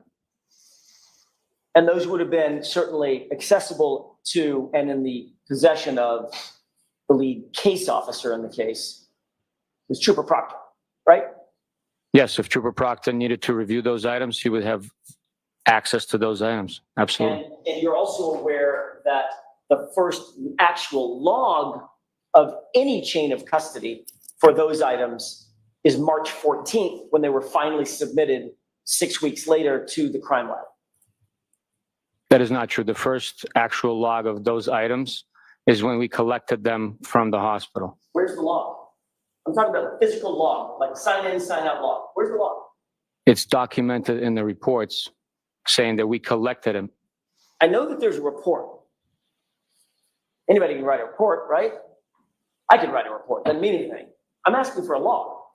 Objection. So the objection sustained. Obviously, when items move in and out of people's custody in an official capacity for the Massachusetts State Police, there's a log of that, correct? It's documented, yes. Or at least it should be, correct? It's documented. Where's the log of these items before March 14th? It's documented in the report. There is no log, is there, Sergeant? I do not know. I want to talk a little bit about some searches that Mr. Lally asked you about, February 4th and February 10th, very specifically. Both of those searches you were involved with out at 34 Fairview, correct? Correct. But Sergeant, you didn't personally write a report about your conduct at 34 Fairview on either of those 2 dates. In other words, you didn't go back to the station and generate a report yourself. I don't recall doing that, no. There were no photos that you took of the items at the location. I did. Most took photos, correct? I did not take photos of the items. Okay. And the first report that indicates anything that happened or was recovered at the location on either February 4th or February 10th, that was first notated in a report dated November 4th, 2023, year and several months later, correct? If you say so, I do not know the exact date. That report would have to be presented to me. May I approach? Yes.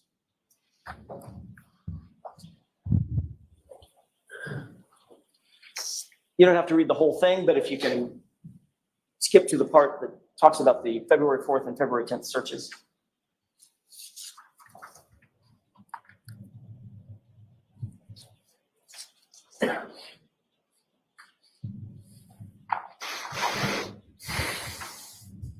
I'm sorry, I didn't realize you were finished already. What's the date of that? Well, let me ask a foundational question. Does that refresh your recollection as to the date of the report that actually talks about the February 4th and February 10th searches? It does. And what's the date of that report, sir? This report is dated November 4th, 2023. Thank you. May I approach? Yes. Thank you. Now,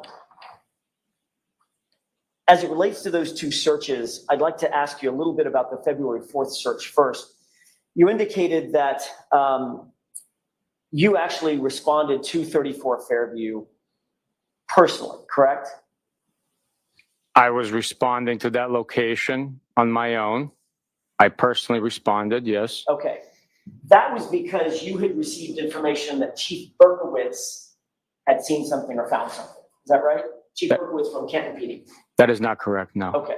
So when you got there, was Chief Berkowitz there? Yes, he was.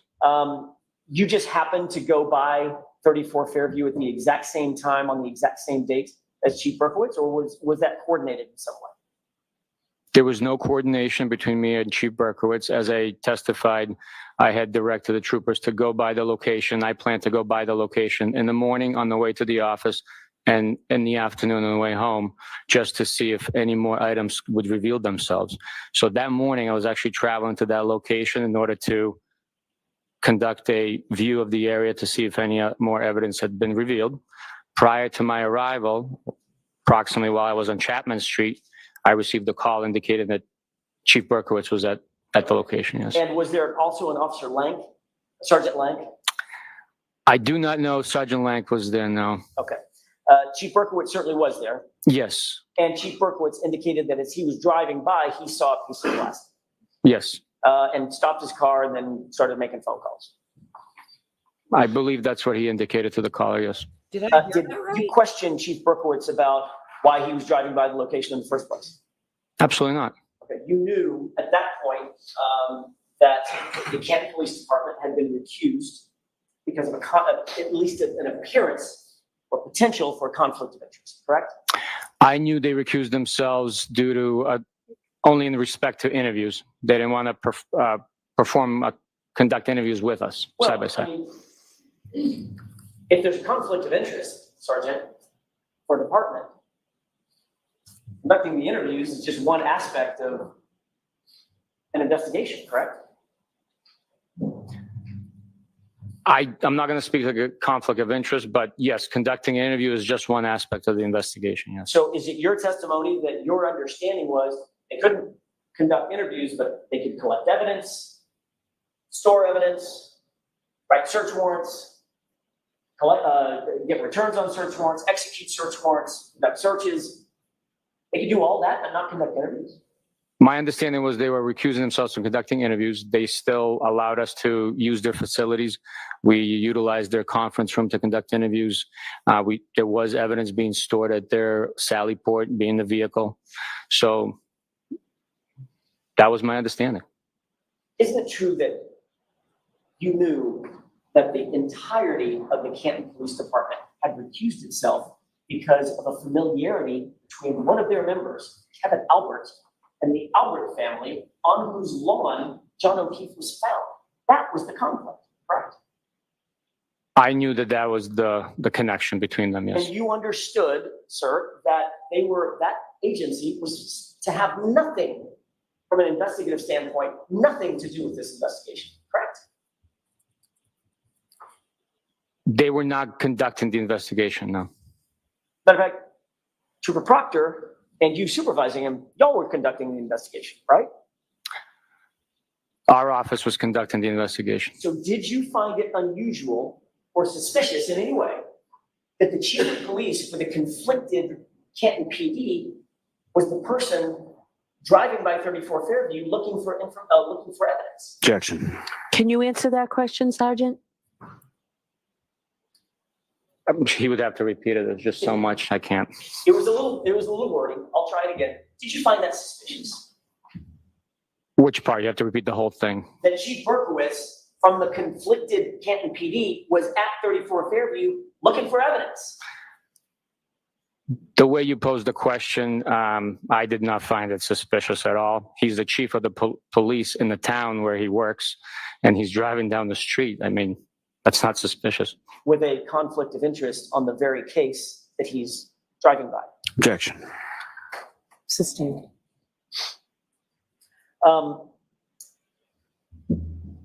You certainly knew, as a supervisor over the case officer, that any involvement by Canton Police Department, given the fact that there's a potential conflict, any involvement by them could compromise your otherwise clean investigation. You knew that, right? Come on. Yes?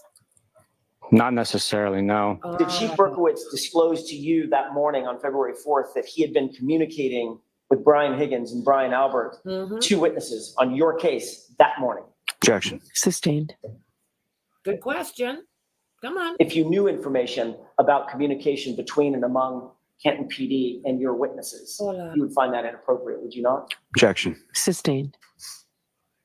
You returned to the scene on February 10th, is that right? To conduct another search, you said. I was present on the 10th, yes. Who dispatched you back to, or did anybody dispatch you back to that location on February 10th? How did you end up there is a better way to ask it.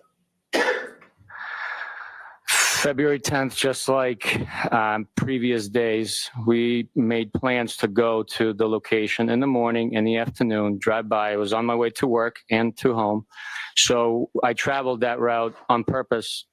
And as evidence revealed itself due to the natural melting of the snow, we would stop and collect the visible evidence. You believe at this point, sir, that whatever you might collect at the scene would obviously be important, correct? Anything we collected that had evidentiary value or presented itself as somehow related to the crime or the incident would be collected. And it would be important to the investigation, right? You treat it as important. It is important, yes. So my question is, was, especially as it relates to the February 10th search, where there were multiple items found, did you seek to have CSSS come out and actually either mark with GPS coordinates or measure with cross coordinates exactly where each item of evidence was found?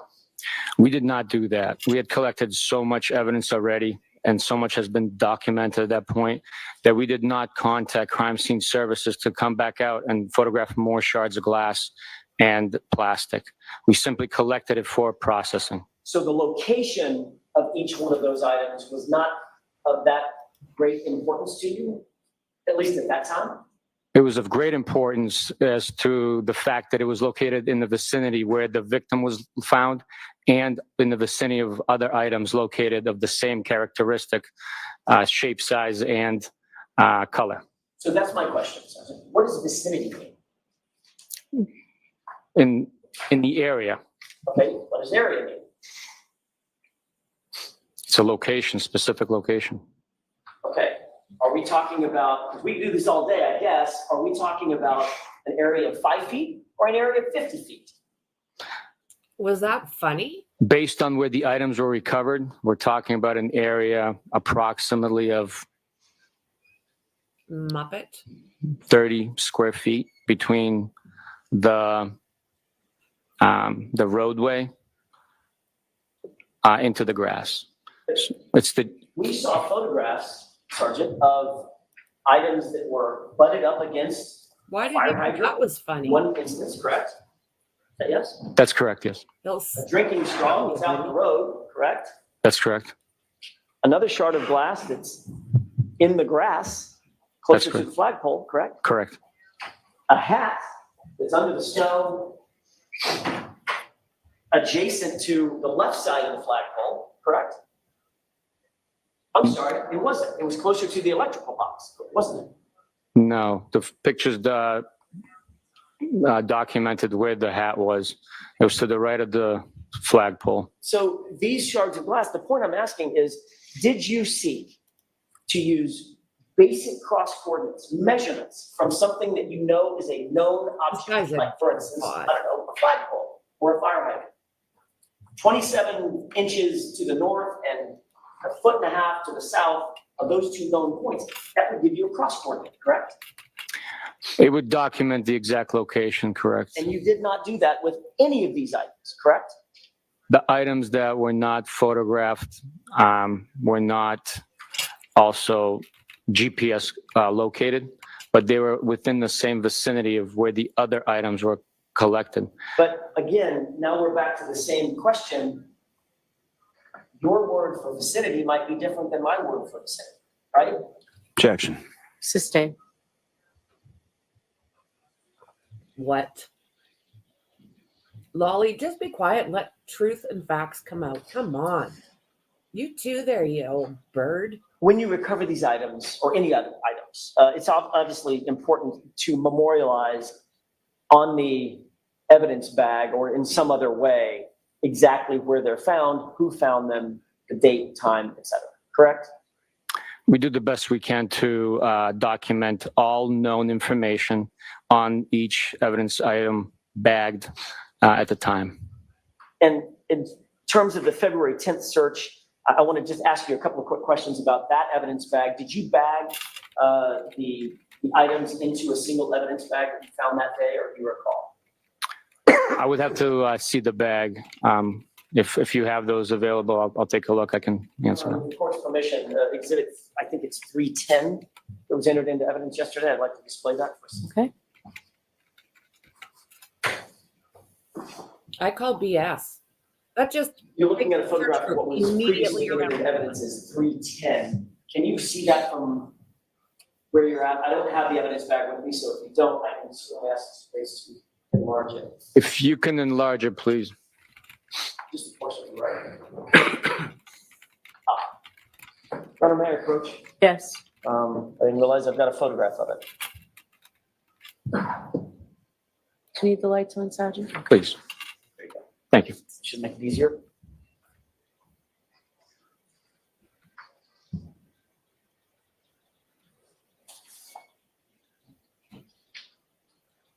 Yeah, this guy's just gaslighting. He's, oh, these freaking witnesses of Lolly's. I tell you what, guys. Oh, I bet you're right, James. Sergeant, have you been able to familiarize yourself with that evidence bag? With the photograph, yes. Okay, thank you. Taking a look at that evidence bag, it has the information on it, has your name is collected by, correct? Correct. The total. The date of collection is February 10th, is that right? That's what it says, yes. Okay. And it indicates multiple pieces of red, black, and clear plastic, right? It actually says 6 pieces of red, black, and clear plastic, correct? That's correct. But that is not an evidence bag that was filled out by I did not fill that bag out, no. As a matter of fact, that's Trooper Proctor's handwriting. I do not know what Trooper Proctor's handwriting is. I cannot confirm that that's his handwriting. But it's not your handwriting. It is not my handwriting, no. So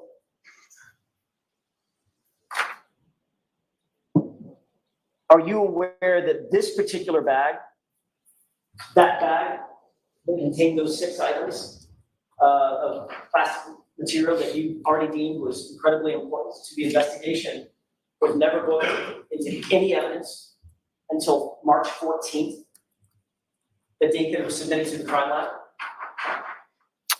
I was not aware of that, no. We can take that down, please. If I may approach, Your Honor? Yes. Yeah, this guy's being a dickwad. He's giving out as little as he can when it comes to the defense, just like we expected.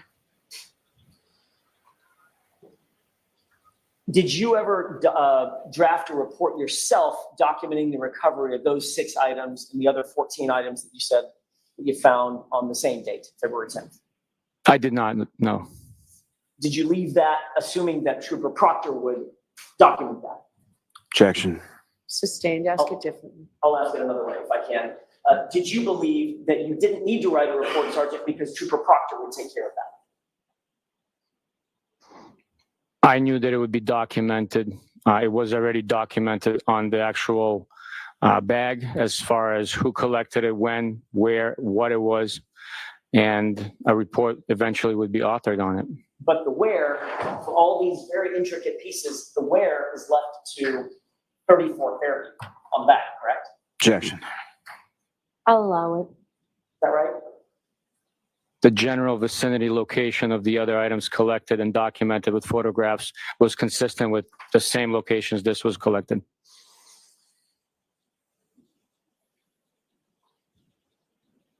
I want to shift gears for just a second. Well, actually, I want to ask one final question about that item. Based on the documentation that you just mentioned, that it's documented on the bag, and if the bag is presented to the crime lab on on March 14th, some 5 weeks later, those items were completely unaccounted for from a log standpoint the entire time from when they were collected until they were booked at the crime lab, correct? Objection. Sustained, ask it differently. Possession of those items, of those 4, 5, 6 weeks. Are you talking about the items that were just displayed on the screen? I am, sir. I did not. Now I'd like to shift gears to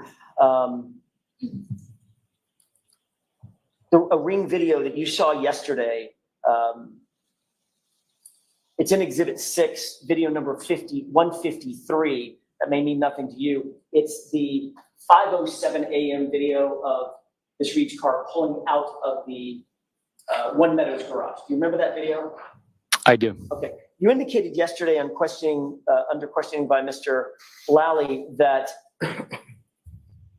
Ms. Reed's car came in contact with or close to coming in contact with the other vehicle, the Traverse, in the video. Is that right?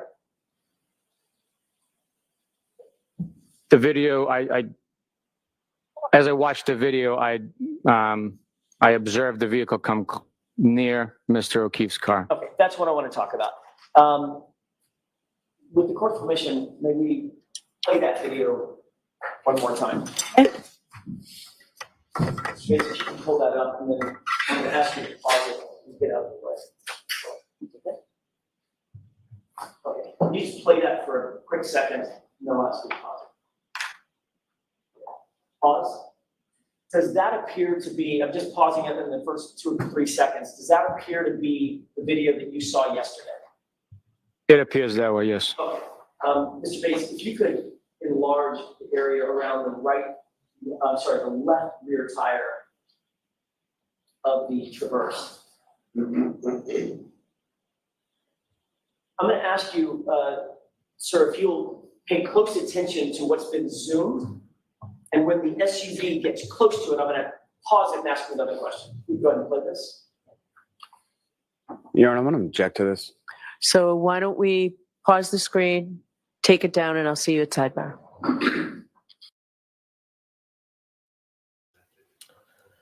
Oh my God. You guys, you guys, you guys. What is going on in Canton?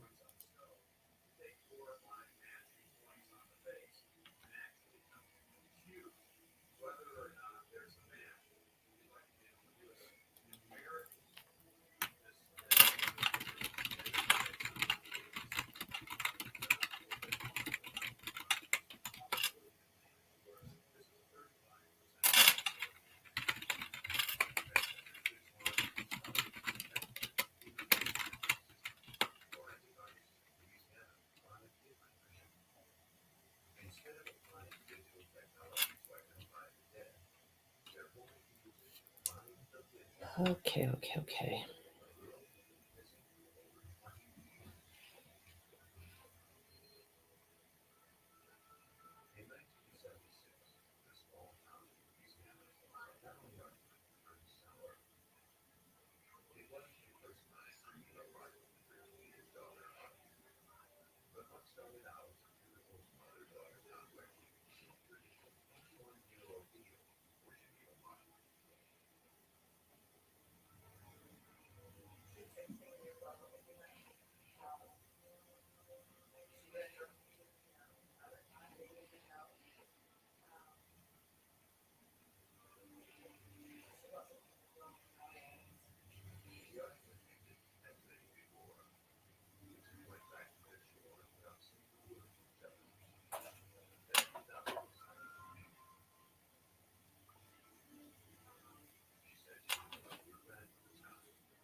I'm going to try to situate myself while I'm out of the way. If we can have the lights, Tim, Your Honor. Sure. Go ahead and enlarge the rear area of the traverse. And I'm going to ask you to pay special attention to the back wheel and any movement that you may or may not see.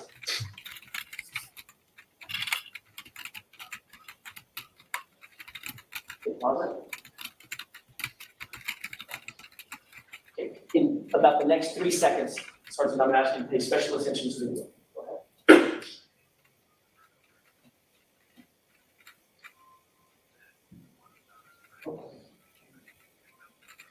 We can have the lights on. And you can take that down. Sergeant, were you able to see that video? I know it's not the clearest thing in the world. Were you able to see that video okay? Yes, What did you notice about the rear wheel of the Traverse?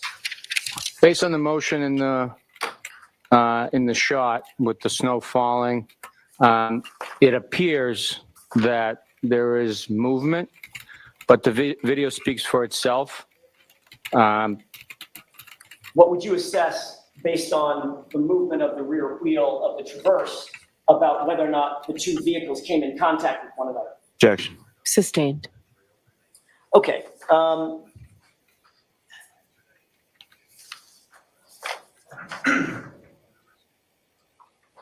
have just a moment, Your Honor. Yes.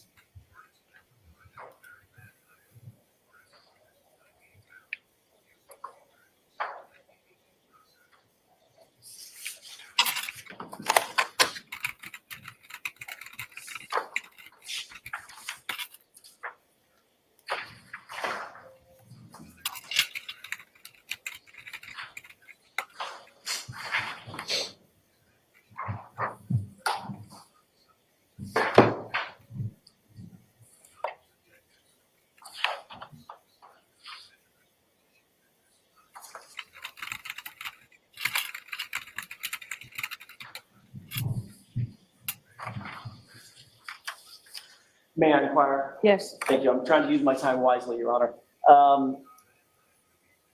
Yesterday, Sergeant, you were asked about a couple of videos related to the Sallyport garage. You have that in mind? Yes. Matter of fact, we watched one of them pretty specifically toward the end of the day yesterday. Did you actually, I want to talk about the one that is the clearer of the two, where you slip. You remember that one? If you pull it up, I can. I will in just a second. Okay. There was one where Mr. Lally paused it and you were slipping in front of the vehicle. I don't recall myself slipping, no, but it was icy that day. So if there's documentation of me slipping, I might have. Fair enough. I didn't mean anything by that other than that was a moment that I thought you might recall to differentiate the videos. It's exhibit 446, but I don't think that's going to help you. All right, let's see if I can do this another way. Did you actually personally go to Canton PD to retrieve any or all of the videos of the Sally Port? You yourself? I did go to Canton and collect already extracted video. Okay. But it was a portion of video surveillance. I didn't collect all of the video, so When was the most recent time that you went to Canton to collect a portion of the video? I don't remember. Okay. I don't remember. I'm sorry. Did you review well, let me ask it this way. Did you collect a video that was sought on or about April 23rd, April 24th this year? Meaning just a few weeks ago. Did I collect it? Correct. I did not collect that video of April this year, no. You're aware that the video that you saw yesterday was in fact collected after the trial started in April of 2024? Objection. Sustained. Are you aware of when that video that we saw yesterday was collected? Objection. Oh. I am not aware. Okay. Was yesterday the first time you'd seen that video? No. When had you seen that video previously? A couple of weeks ago. Okay. What were the circumstances in which you saw that video? Objection. Sustained. Did you have a meeting with the DA? Objection. Sustained. Did you ever have any kind of communication with Mr. Lally about your testimony? Objection. Sustained. May we approach? Yes.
You are unmuted.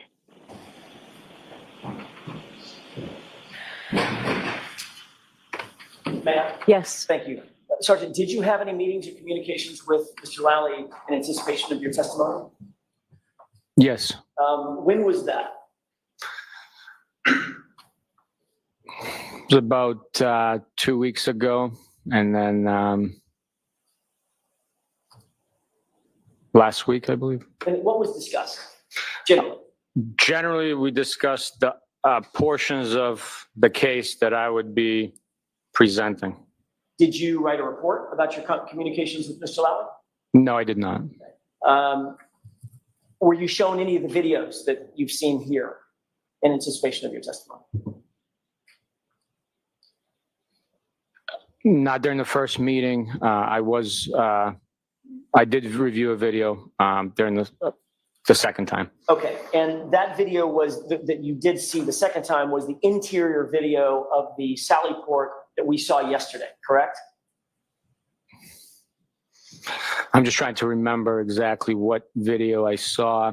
I had reviewed videos outside of our meeting, so I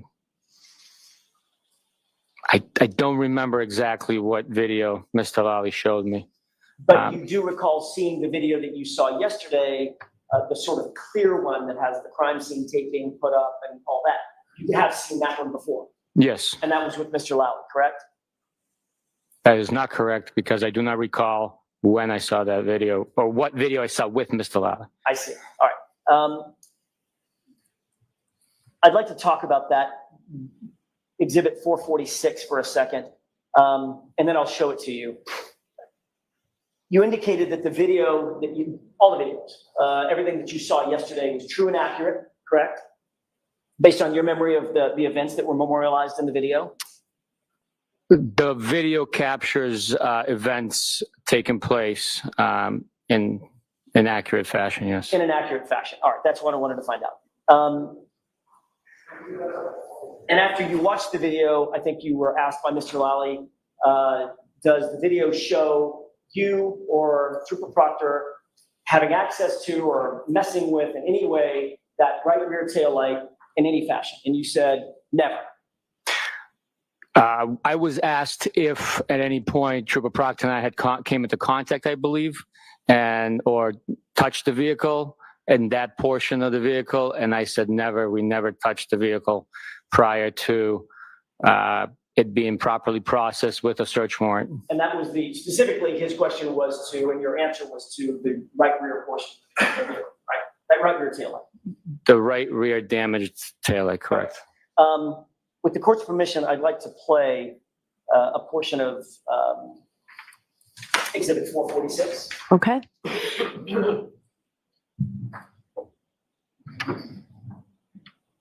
Before we begin playing it, Mr. Bates, if you wouldn't mind, may I inquire, Your Honor, of the witness, just to lay a foundation? Yes. Sergeant, do you recognize this as being the video that we saw yesterday? It does look accurate. Okay. Yes. I just wanted to make sure we're on the same page. This is 446, just so you have it in mind if I reference that. Space, if you could play that. And I think runtime 120.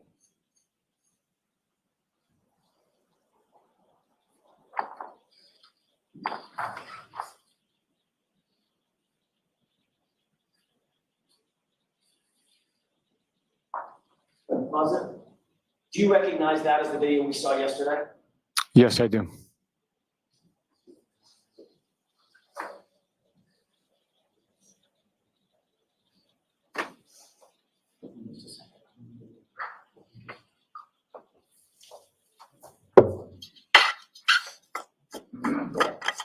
Very briefly, if you could move to time of day, 5:37:05.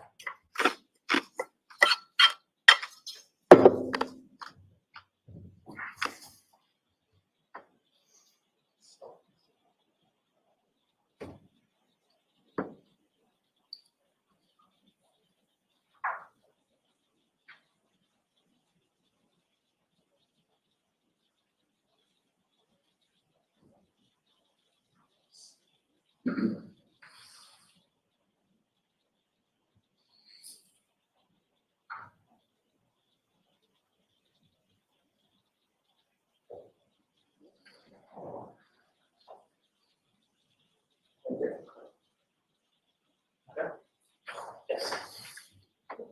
With the court's permission, can we play at this point?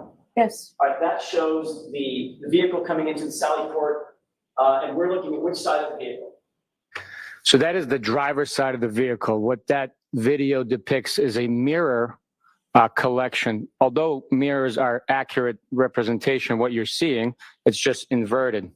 So that is the driver's side of the vehicle. I do not know why it is inverted, but that's the way it was presented, collected and presented from Canton Police. Can you see a timestamp or a time and date stamp on the bottom of that? It's in blue.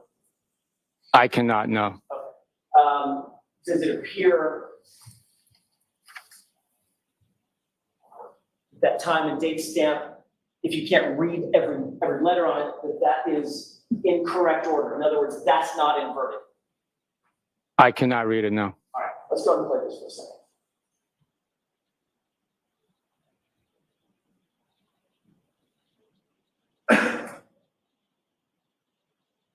Who is that just got out of the car? I do not know. I think that's the tow truck driver. He would have the only access to the vehicle. We did not touch the vehicle. Who's that on the left? I missed that. I was looking down at the laser pointer. I do not know. I know for a fact, I'm the gentleman that's wearing a dark olive drab state police baseball style hat, and Trooper Mike Proctor is wearing a winter hat. Trooper Proctor's wearing what? A winter hat. Back that up. That was playing, and I didn't realize it was playing while you were talking.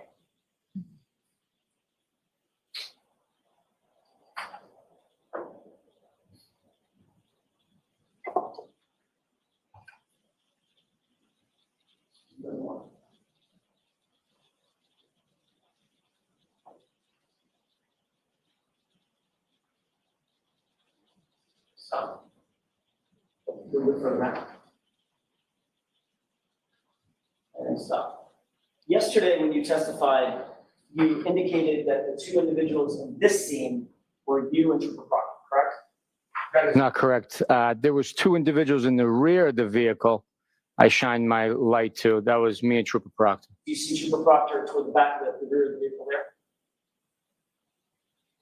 I can't tell because of what the head is.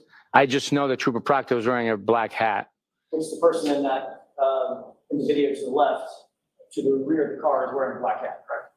I can't tell. I don't want to be locked into a statement where later on you show me that it's somebody else magically. I can't testify to that. There's no magic about this. It's your testimony. I'm just asking you what you see. I don't see that. No.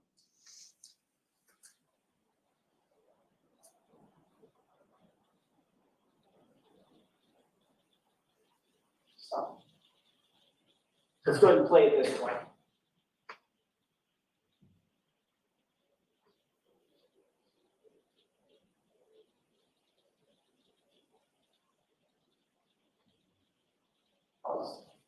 Do you see the person toward the back of the vehicle walking toward the opposite side of the SUV? I do. What area does he appear to be going to? He appears to be going towards the rear passenger side of the vehicle, although it does not appear so because the video is inverted, a mirror image. That's where he's going. And Sergeant Bukhenik, you testified for at least a half an hour about this video yesterday, correct? I'm sorry, it was a long day. I don't know the timing of how long I testified. You significantly testified about this video yesterday, did you not? I testified about this video. And you testified that it was true and accurate, correct? Correct. You testified that it was reflective of your observations of what was happening in that Sally port that evening, correct? I testified that this is a accurate scene and collection of video evidence from the Sally port. And as that truck sits in that Sally port, just like this, it appears from all perspectives that what we're looking at is the passenger side of the car, and that right rear taillight is right there shining in our face, correct? From this perspective. I'm sorry, can you repeat the question? From this perspective, from the perspective that the jurors are looking at, okay. From all indications, that would appear to be the right side of the truck, the passenger side of the truck, and that taillight that you can see is the right rear taillight from this perspective, correct? The way it presents itself, yes. And yesterday, during the entirety of your questioning by Mr. Lally, not once did you mention that this video is actually completely inverted, correct? I did not know. Mr. Lally didn't ask you if it was inverted, correct? That's correct. And if I hadn't gotten up here and begun questioning you, that would be left uncorrected, correct? Objection. Sustained. The person with the winter cap appears to walk directly to what ultimately should be the right rear tail light of this car, correct? That's the vicinity, yes. That's where he is. Yeah.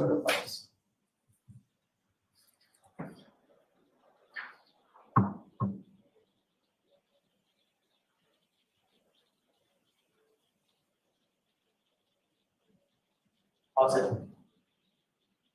I'd like you to pay attention to the right rear of this car. And I know we're completely backward, but it's the far corner of the car. Do you see a person's head there? It appears as if someone's still there. And that person is located at or near what portion of the car? In real life or as it's depicted?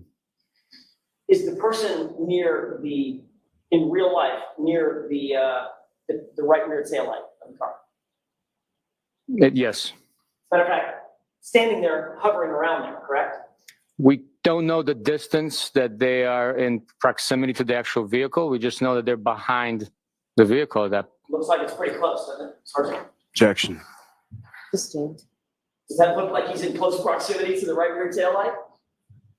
As I said, I can't tell how far away he is from the vehicle. His head's right there, sir.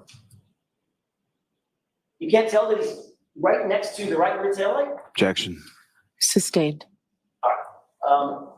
I want you to pay attention to what that person does as soon as the other person comes out from behind that car.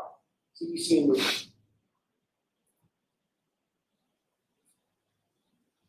Stop it.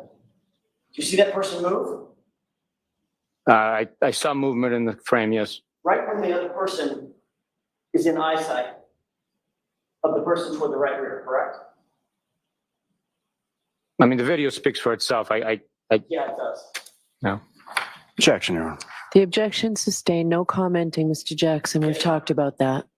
I'm going to ask Mr. Bates to back it up because there's one other issue I want you to pay attention to, if you can, right at this moment or right before this moment, and that is the timestamp.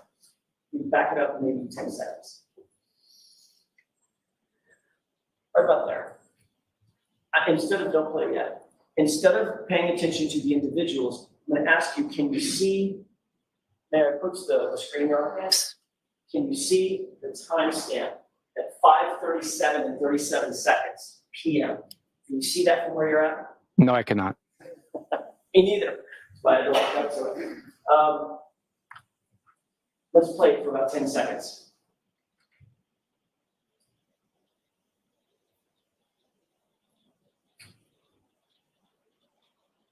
Pause it.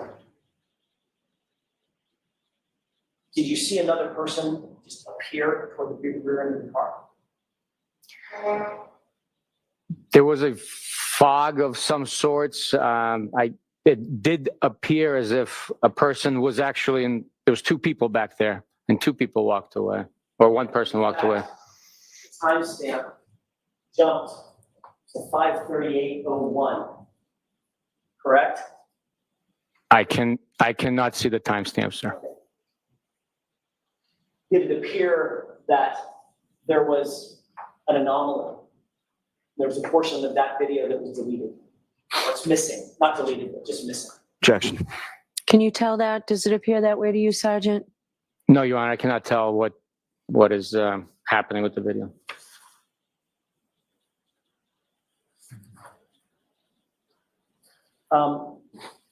If you take a close look at there's a classic police car in that Sally Port, correct?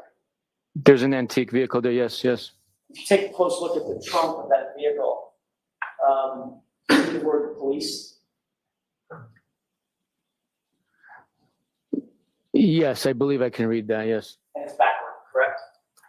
It is mirrored, correct. That's a good indication that this is an inverted video, right? It appears that way, yes. And if we were to fast forward at 5:42,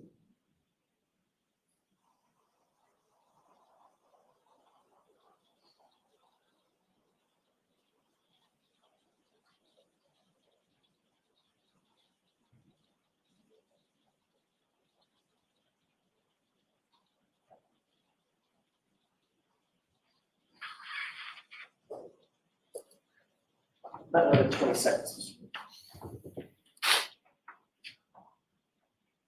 There you go. You just played at this point. Oh. You take one pause. Pause it. You see the Sallyport garage came down? Yes, You see a number on the garage? I do. Is that correct? What is correct? Does the number appear correct? Is that how you make it for? No, the number's in the mirror image, yes. I just wanted to make the point. Everything in this video is completely backward, correct? It's not backwards, it's mirrored, reversed. You can look yourself in the mirror in the morning, you still see your own face. It's not backwards.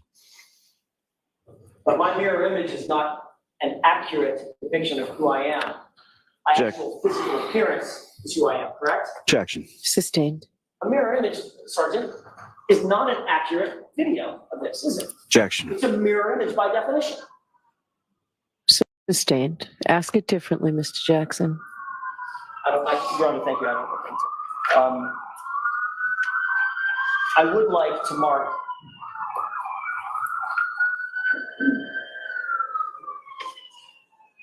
I have a, we can bring the lights up. Let's Wait.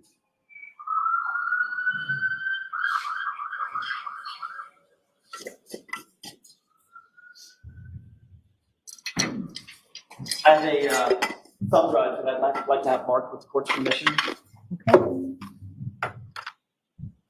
Does Mr. Lally know what's on this thumb drive without you telling us? I do not. Okay. We can approach and I can certainly bring it up. We're trying to wrap up our morning. It's, It's marked for identification. if I may, Your Honor, I'd like to play the first 10 seconds of that video. No. We'll come to something. It's marked for identification, right, Mr. Jackson? You are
You are unmuted.